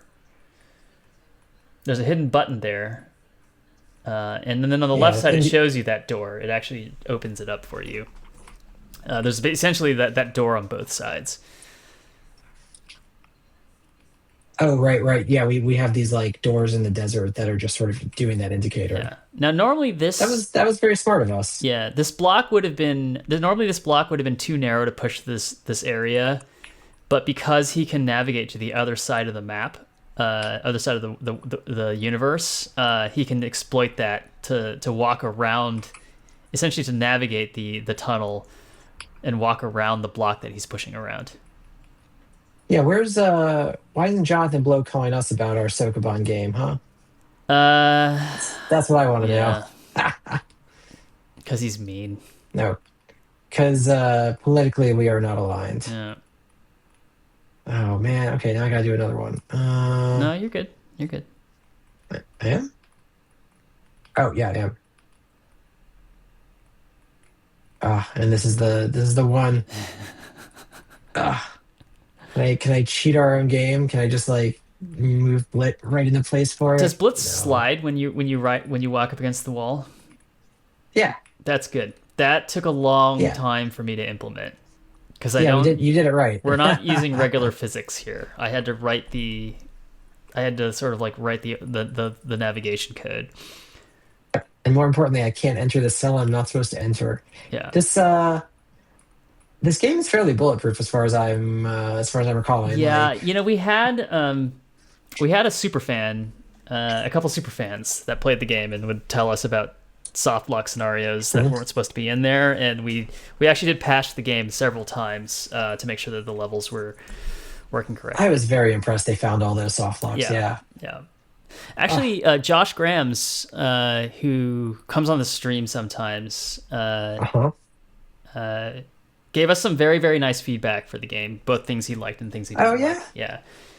That's great. Yeah. I'm not even running on better.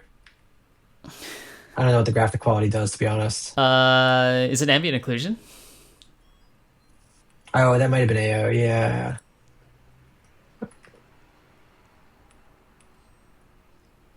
Can you tell? Sure. No. So it was probably AO. It might be That's always AO. the thing. Yeah. Yeah. I love the really dumb effect I put in where the light source actually I teleports mean, or moves with you. this level looks beautiful right now. The kind of refraction in the water. Yeah. Thanks, Um, stylized water. yeah, and the teleport effect. Even the kind of like the soft color palette geometry, the pastels is. I think it's all quite a comfortable feeling. I don't know if aesthetically it unites. I mean, you're supposed to be a space explorer. Maybe it does, maybe it doesn't. I don't know. But I think the game, Yeah. I don't know. If Yeah. I wish we'd managed something a little more urban. We got kind of close with this, Yeah. but everything's always on a pedestal. Yeah. Oh god, it looks like I just threw a bunch of meshes on the ground there. Ew, oopsie. No, this was my level, I think, and I think Okay. that was an intentional design choice to just sort of Oh, throw a good. bunch of stuff under the Then I bus. apologize for criticizing. No, I mean the idea is that this is a reactor that has been destroyed. Right. Yeah. Yeah, I try to do a little bit of environmental storytelling with the level design. I mean, I don't know how many people think too hard about it. You don't have to, but No, you were really good at that. Yeah. Ah, God, these are so. I love seeing some of these little suckers. yeah.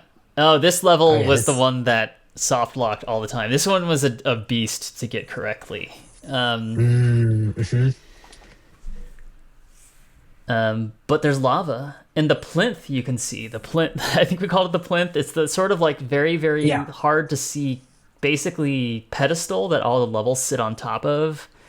Um, that really kind of like fills in the negative space really well, and I think it's also kind Mhm. of an homage to a lot of diorama games, like Yep. Monument Valley and those sorts of things, where you're essentially Mountain playing. Valley, Captain Toad. Yeah, you're Yeah. playing like essentially like a little model in a museum, right? I think that's the feel that comes out of that. You know, it was another Yeah. hard programming challenge What's that? was to get these little tank guys to be perfectly synchronized. Oh, yeah. Because Right. They're all moving exactly on, and they don't stop me. Yeah. they don't hurt you because you're invincible right now, but they would be messing you up right now. Right. But like I can't impede their progress. Yeah. Yeah. Ah, this fucking Elon Musk guy we put in here. Fuck him. Yeah, I actually, this is another regret of mine is having any kind of homage to Elon Musk. I think we enjoyed making It's fun of him, but I think by yeah, but even it paying aged attention too to him, badly. yeah, even Yeah. paying attention to him, yeah, he was more harmless at the time. I would, Like he was just a dumbass then, yeah, which like yeah, I have the same regret because like he needed no oxygen. Oh, I forgot about this. It's so good. Oh, right. Okay. this is slightly evil, I think. A little bit, but man, it's just it's so cute.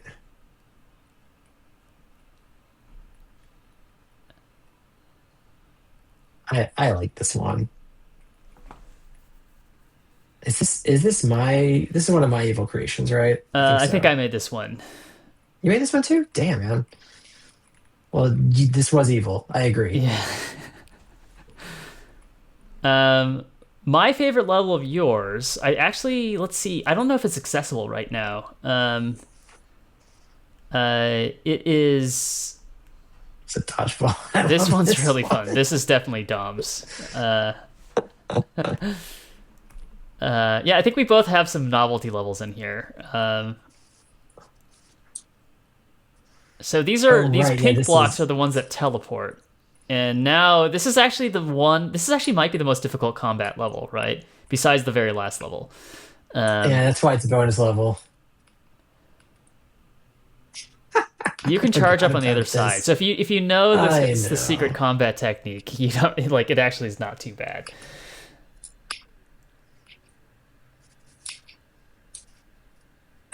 Oh, right. And they eventually they hit their own blocks too. I I forgot was about that. I so think this. happy when you made this level.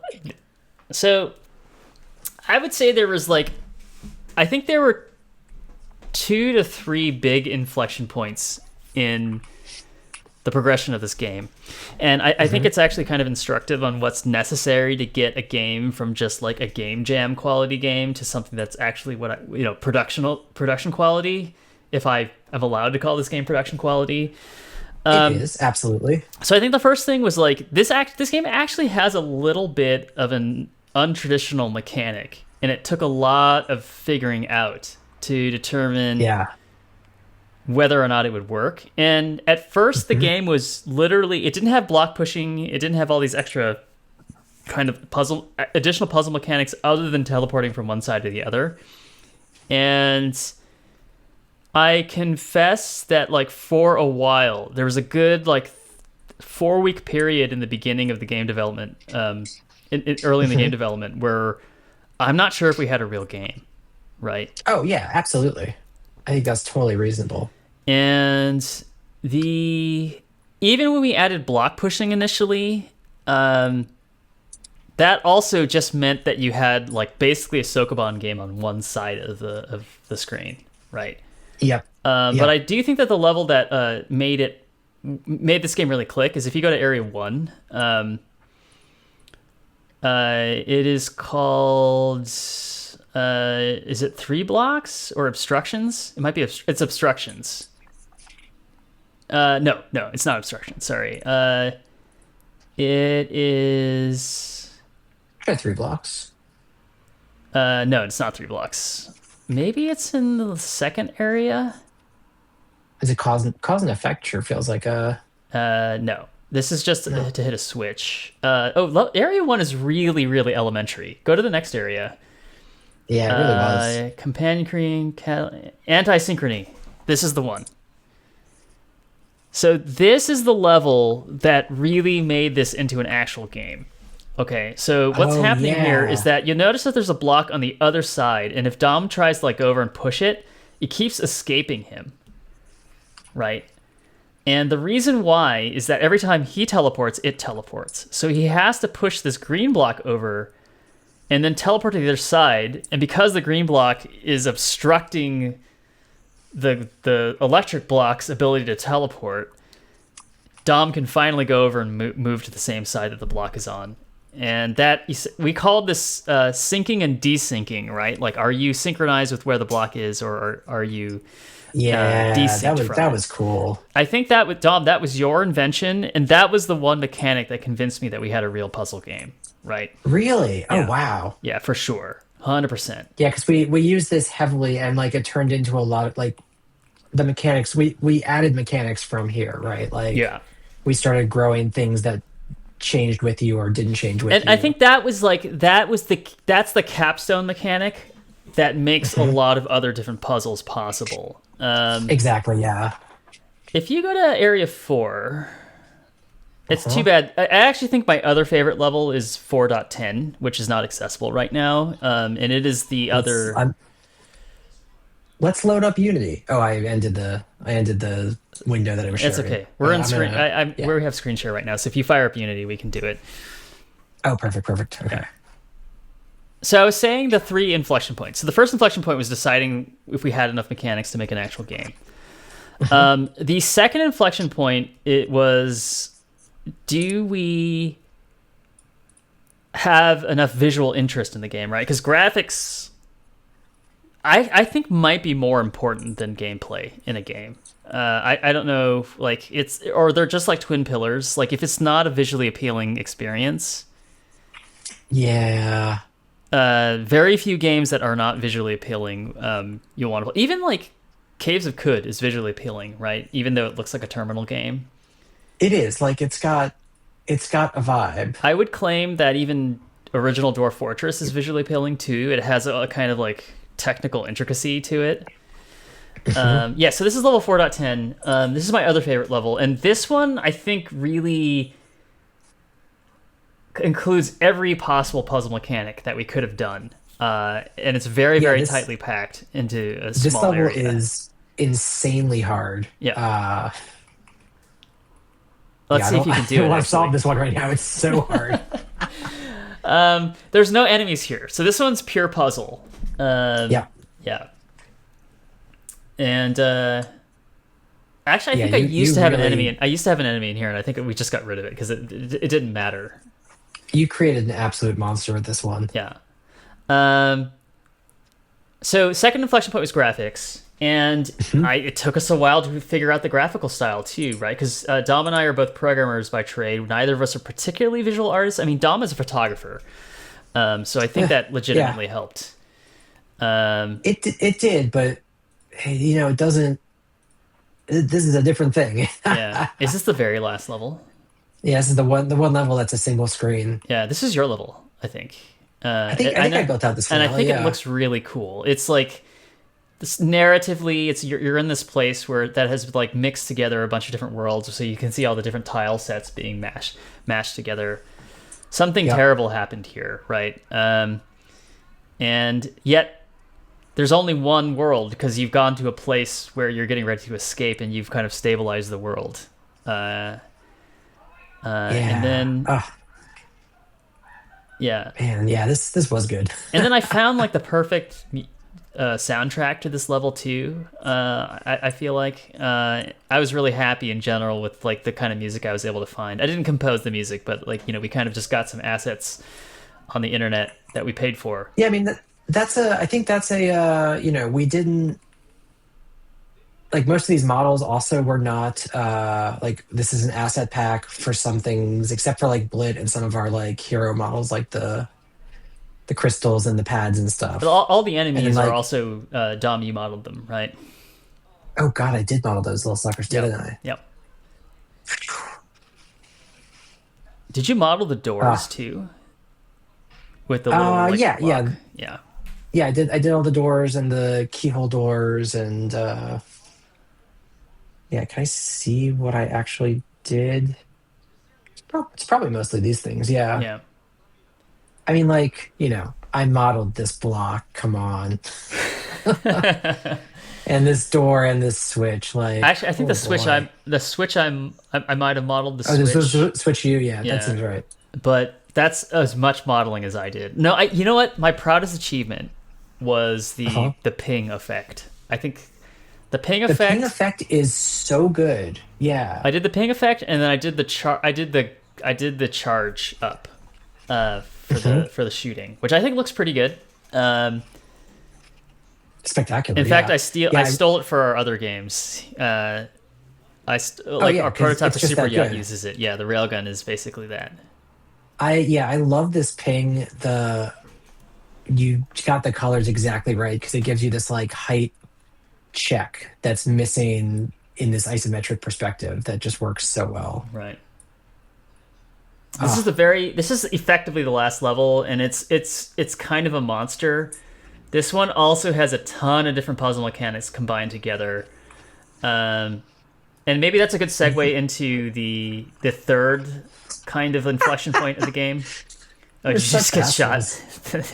Yeah, yeah, Yeah. because this guy's just hidden back Yeah, and there. he's Oh, invincible too.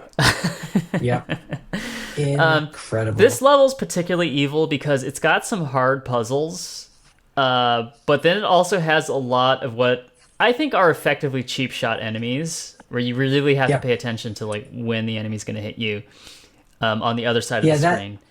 this gold turret is like this is a Dark Souls enemy. Yes, I think That's a fuck you enemy. we we we had this mentality of like, oh, Dark Souls has fuck you moments, so should our game, right? As if it was justified, you know.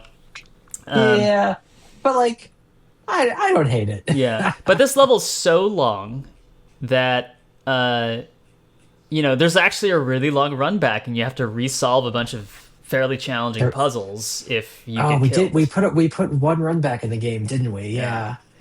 Yeah. Um, shit. How do I?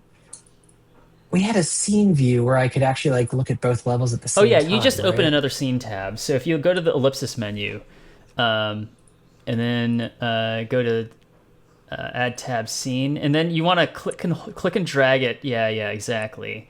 And then if you go to window and you want to open the block editor window, and that will enable our tools. Oh yeah, now we're talking. Yeah. And then if you pick anything, pick a block and hit F, and it should zoom in on them. There we go. Yeah. It turns out there's a left and right orientation that matters. Yeah, you actually have reversed them. So if you move the left, well, actually, is that right? Yeah, this is right. Yeah. Okay. Yes. So this is the level editor. So this is the second inflection point was getting a visual style, and it took us a long time to figure out how to do that. And then the third inflection point was figuring out how to get into a groove about making levels, right? And fortunately, all three of those inflection points, so it was like gameplay mechanics. Do we have a visual style, and do we know how to execute on it? And then third, like can we make content? Essentially, all of those things kind of click together in that sequence. And at that point, the making of the game is really just kind of turning off your analytical brain and just like chugging out levels, right? Yeah, we made like 50 levels for this game, and like we threw some away too. There's a lot of stuff in here. Yeah, I can't even remember. Also, are there levels in there that aren't in the actual game? I'm kind of curious. I think we might have culled the project. Okay. Yeah. You want to see what's in here? Yeah, that one's not that interesting. No, I think. Oh yeah, I had a concept of like, I wanted like puzzles in 3 different rooms, or like to go into different rooms and do puzzles to like unlock something in the main one. Right. We did that better elsewhere. I was surprised. Sorry. I was surprised at how we went from being like that's a good level. Yeah, right. We went from being from like a fairly discreet kind of bare bones, almost like you're in the movie Tron kind of aesthetic, to making fairly organic feeling levels, as organic as like cubes can be. Yeah, with the same tile set, interestingly. Yeah. I sorry to harp on the 3 inflection point theme, but like I feel like it's a good call. Each one of those things was existential. Like we weren't sure whether or not we were gonna get it, and then if we didn't get it, we wouldn't have been able to like make an actual game with it, right? Oh, this level is the tower level in here? There was like a game where I wanted to make this like really giant tower. Oh yeah. But I'm not sure that one. Oh, maybe it's in dev. Let's look in one of your labs. No, that's tiny. Yeah, I'm not sure the tower. I think. Or is the tower is the tower in the game? I think it might have made it into the game. Yeah. Oh, okay. Is it in area 4? Here. This is a level from the game jam. Oh yeah, yeah, funny. Totally, yeah. So Stereo Boy came from a game jam. That's why the project name is called Blue Shift, because I think the original game was called Blue Shift, and we just never renamed it. It was Replace, right? Replace. It was called Replace. You're right. Blue Shift was the code name. The way that Dom name our project folders is we give it some ambiguous code name. I think 49% because we don't know what the name of the game actually is going to be when we're making it. Yeah. And then 51% because it sounds cool. Absolutely. Oh, gosh. Yeah, wow, we made a lot of levels for this. Fuck. Yeah. So, like, how does the existence of this game inform the way that you move to the next one for you?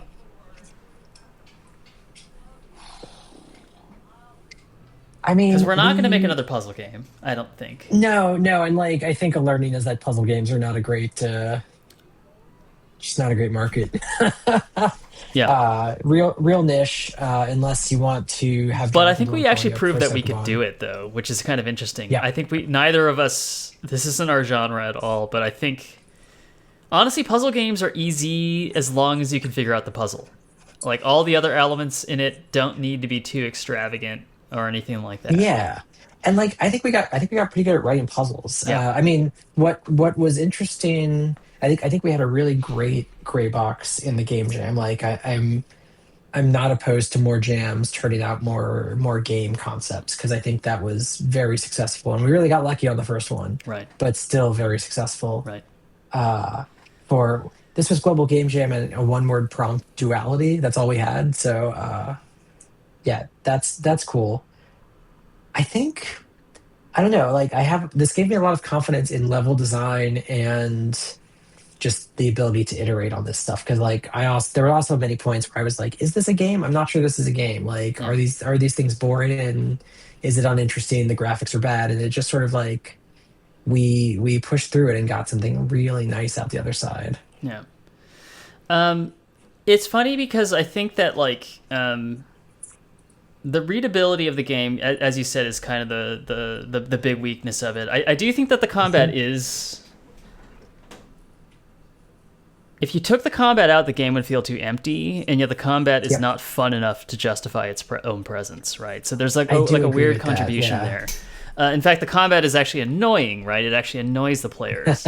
Yes, Um, true. so I don't know if that's a easily solvable problem. Like, I suppose if we could polish it out, but I think perhaps there's not enough game there to justify taking it out. So I think I'm not sure what the takeaway is there, but um, we did decide to basically finish this game and then just move straight on to the next one. There wasn't really this decision Yeah. to kind of like continue to manicure this one it's kind of weird because on the one hand, we very much saw this game project as a kind of means to an end. We just wanted to get something under our belt, and yet at the same time, it is kind of our greatest achievement as game developers so far.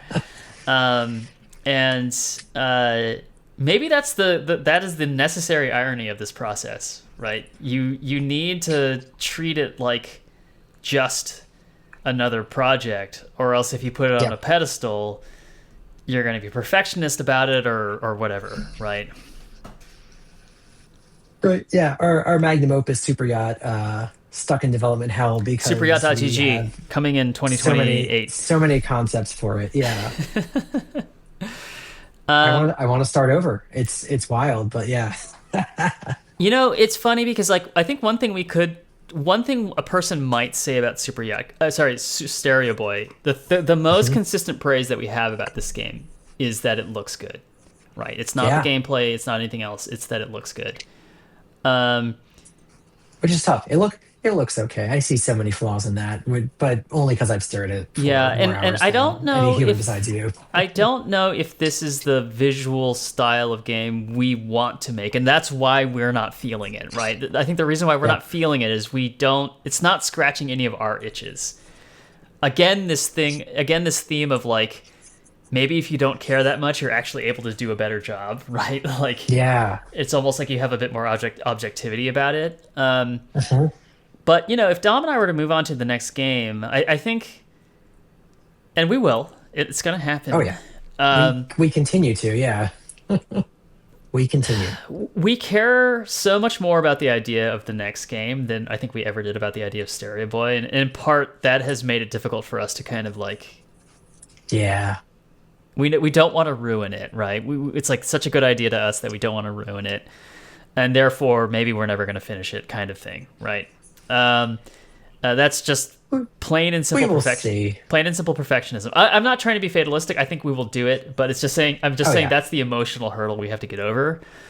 But from like a visuals perspective, I have come to the conclusion that we cannot, as this pair, execute visually on that particular game that we want to make, and therefore, we need to solve for that, right? And we talked a few days ago about, is AI that solve? Probably not. I think it's No.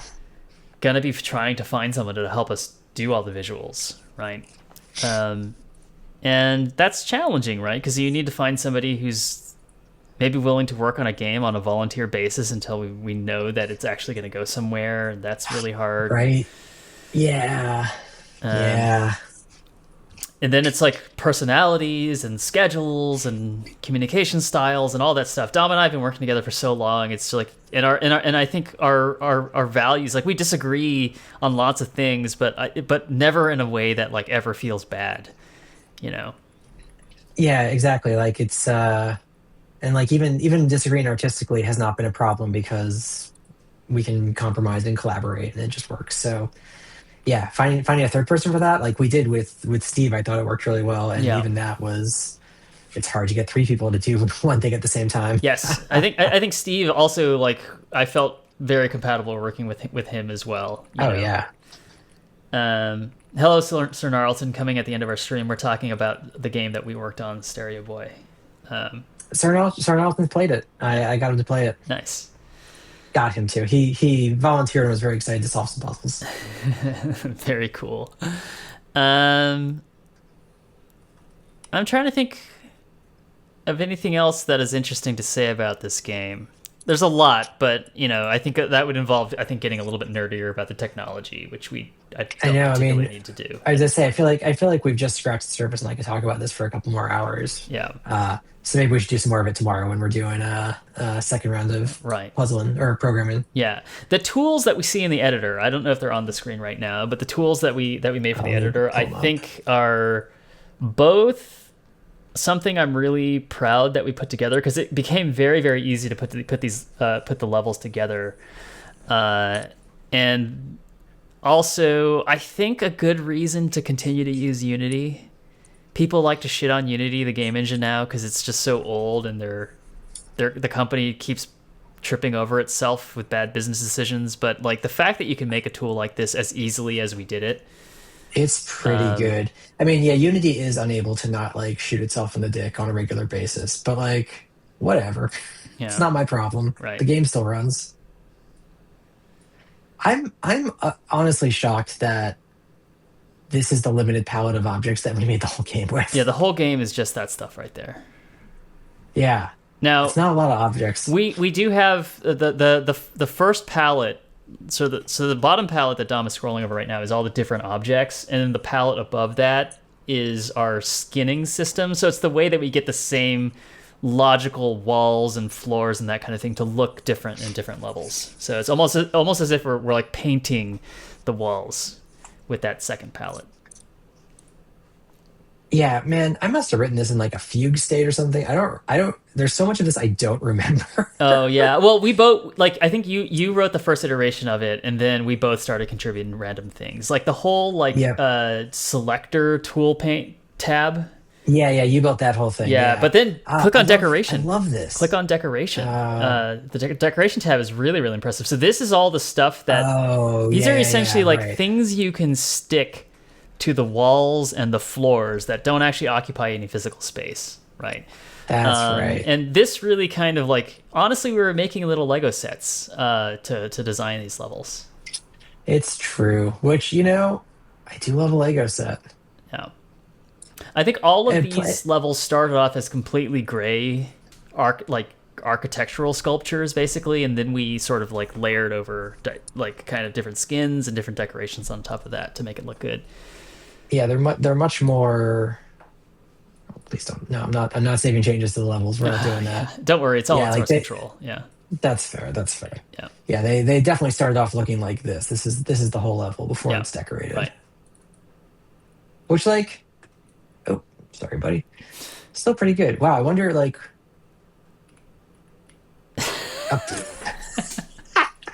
Oh no! What did I do here? This level didn't make it out of concept. No, I think this actually might be my level. I think a lot of Well, levels with the sneak attack, guys. I think I was a little bit too into that. yeah, I mean, You just it had gotta to you have gotta that pay Dark attention, Souls. man. That's what this game is about. You gotta pay attention. This is very hard. Oh God, there's two of them. Jesus. This is, I mean, this is right on the boundary of the camera transition too, which is Yeah, probably yeah, one more reason yeah. The kind of we like did not ship it. Zelda style camera transition. Maybe a net neutral in game legibility. I think it makes the game hard to read I think so too, but I think it would have been worse if you were just flipping around randomly. Oh, wait, I think we shipped a version of this. without the kind of like hard the pan breaks. Yeah. Yeah, isn't Razzmatazz a level? Shit. You're saying there's some levels that don't have the camera breaks in them. Oh no, I think we shipped this level. I think we productionized this actual level somewhere else. This level is in the Game Jam game. Oh, that's why it looks so familiar. Yeah, There you yeah. go.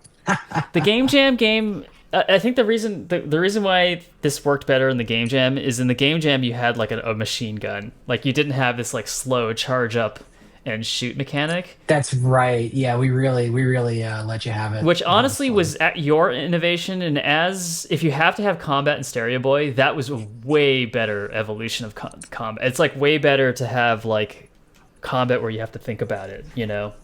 The charge up, yeah, I Because if it like was that just a better. machine gun and it was like weirdly like a twin stick shooter at that point, you know, and then it didn't Mhm. really make any sense because the combat isn't good enough to make twin stick style shooting like that effective of an experience. Um, Gosh, I forgot that like if you place plants on different surfaces, they just come out different colors. yeah, there's a I was lot. I was a good I Yeah, was a good little level designer for yeah. this You sucker. I think all the visual design aspect of this, including the system behind how these things go together, is totally just Dom's brainchild. Yeah, this came out pretty good for my first everything. Yeah. You know, and then it Oh, raises the question of how we would want to like systematize a visual style in a future game because I actually think that like there's very little technologically that we're going to be borrowing for future games, including this whole level design system, right? Because I don't think you and I want to do a grid restricted game again. no. No, and I think that's something that I got stuck on with Super Yacht. Like I spent too much time trying to systematize visuals in that. We should have been gray boxing for much, much longer. Maybe, Uh maybe. I think if we were happier with the gameplay, then I think the visuals would have been fine. Like I actually think that we did some cool that's true. stuff with Super Yacht in its current form, with like for example, automating the collision meshes around the procedurally generated islands and that kind of thing. I think there's a Oh lot of yeah, kind of that was cool good. systemization in there. Yeah, we're gonna come back to it. Yeah, It's too good not to. yeah. Ah, All hell right. yeah. So we are past midnight on the East Coast, so I think we'll stop right there. Tomorrow we have a stream at 10 a.m. Pacific, where we're gonna try to mop up the three hardest problems of the entire event. Um, Yeah, shit. We got this. okay, so I'm gonna bend the rules a little bit. We don't have that much time until that happens, but I might Yeah, tinker at some of the problems, and then we can at least talk about the tinkered solution. I'm good with that. 9B, for example, we've Nine talked about. B we're tinkering. Yeah, yeah, yeah. Yeah. All right. Well, that was day 11 and part of day 12. We're almost caught up. So we have 9B, 10B, and 10B, 12 to do. 12, 12. I'm glad we started 12 though, because that's just gonna be a long one. Yes, 11 was kind of like a merciful little respite, and then we got punched a little bit in the face again by 12. Yeah, we shouldn't have said, oh, they always end on an easy We'll see. I think it might not be that bad. We'll see. one. Okay, okay. I can't wait to see part two. Yeah. Okay. Good night, everybody. All right, And good night. merry last day of Advent, Merry everybody. Advent. Yeah, merry Advent. Yeah. All right. See you later.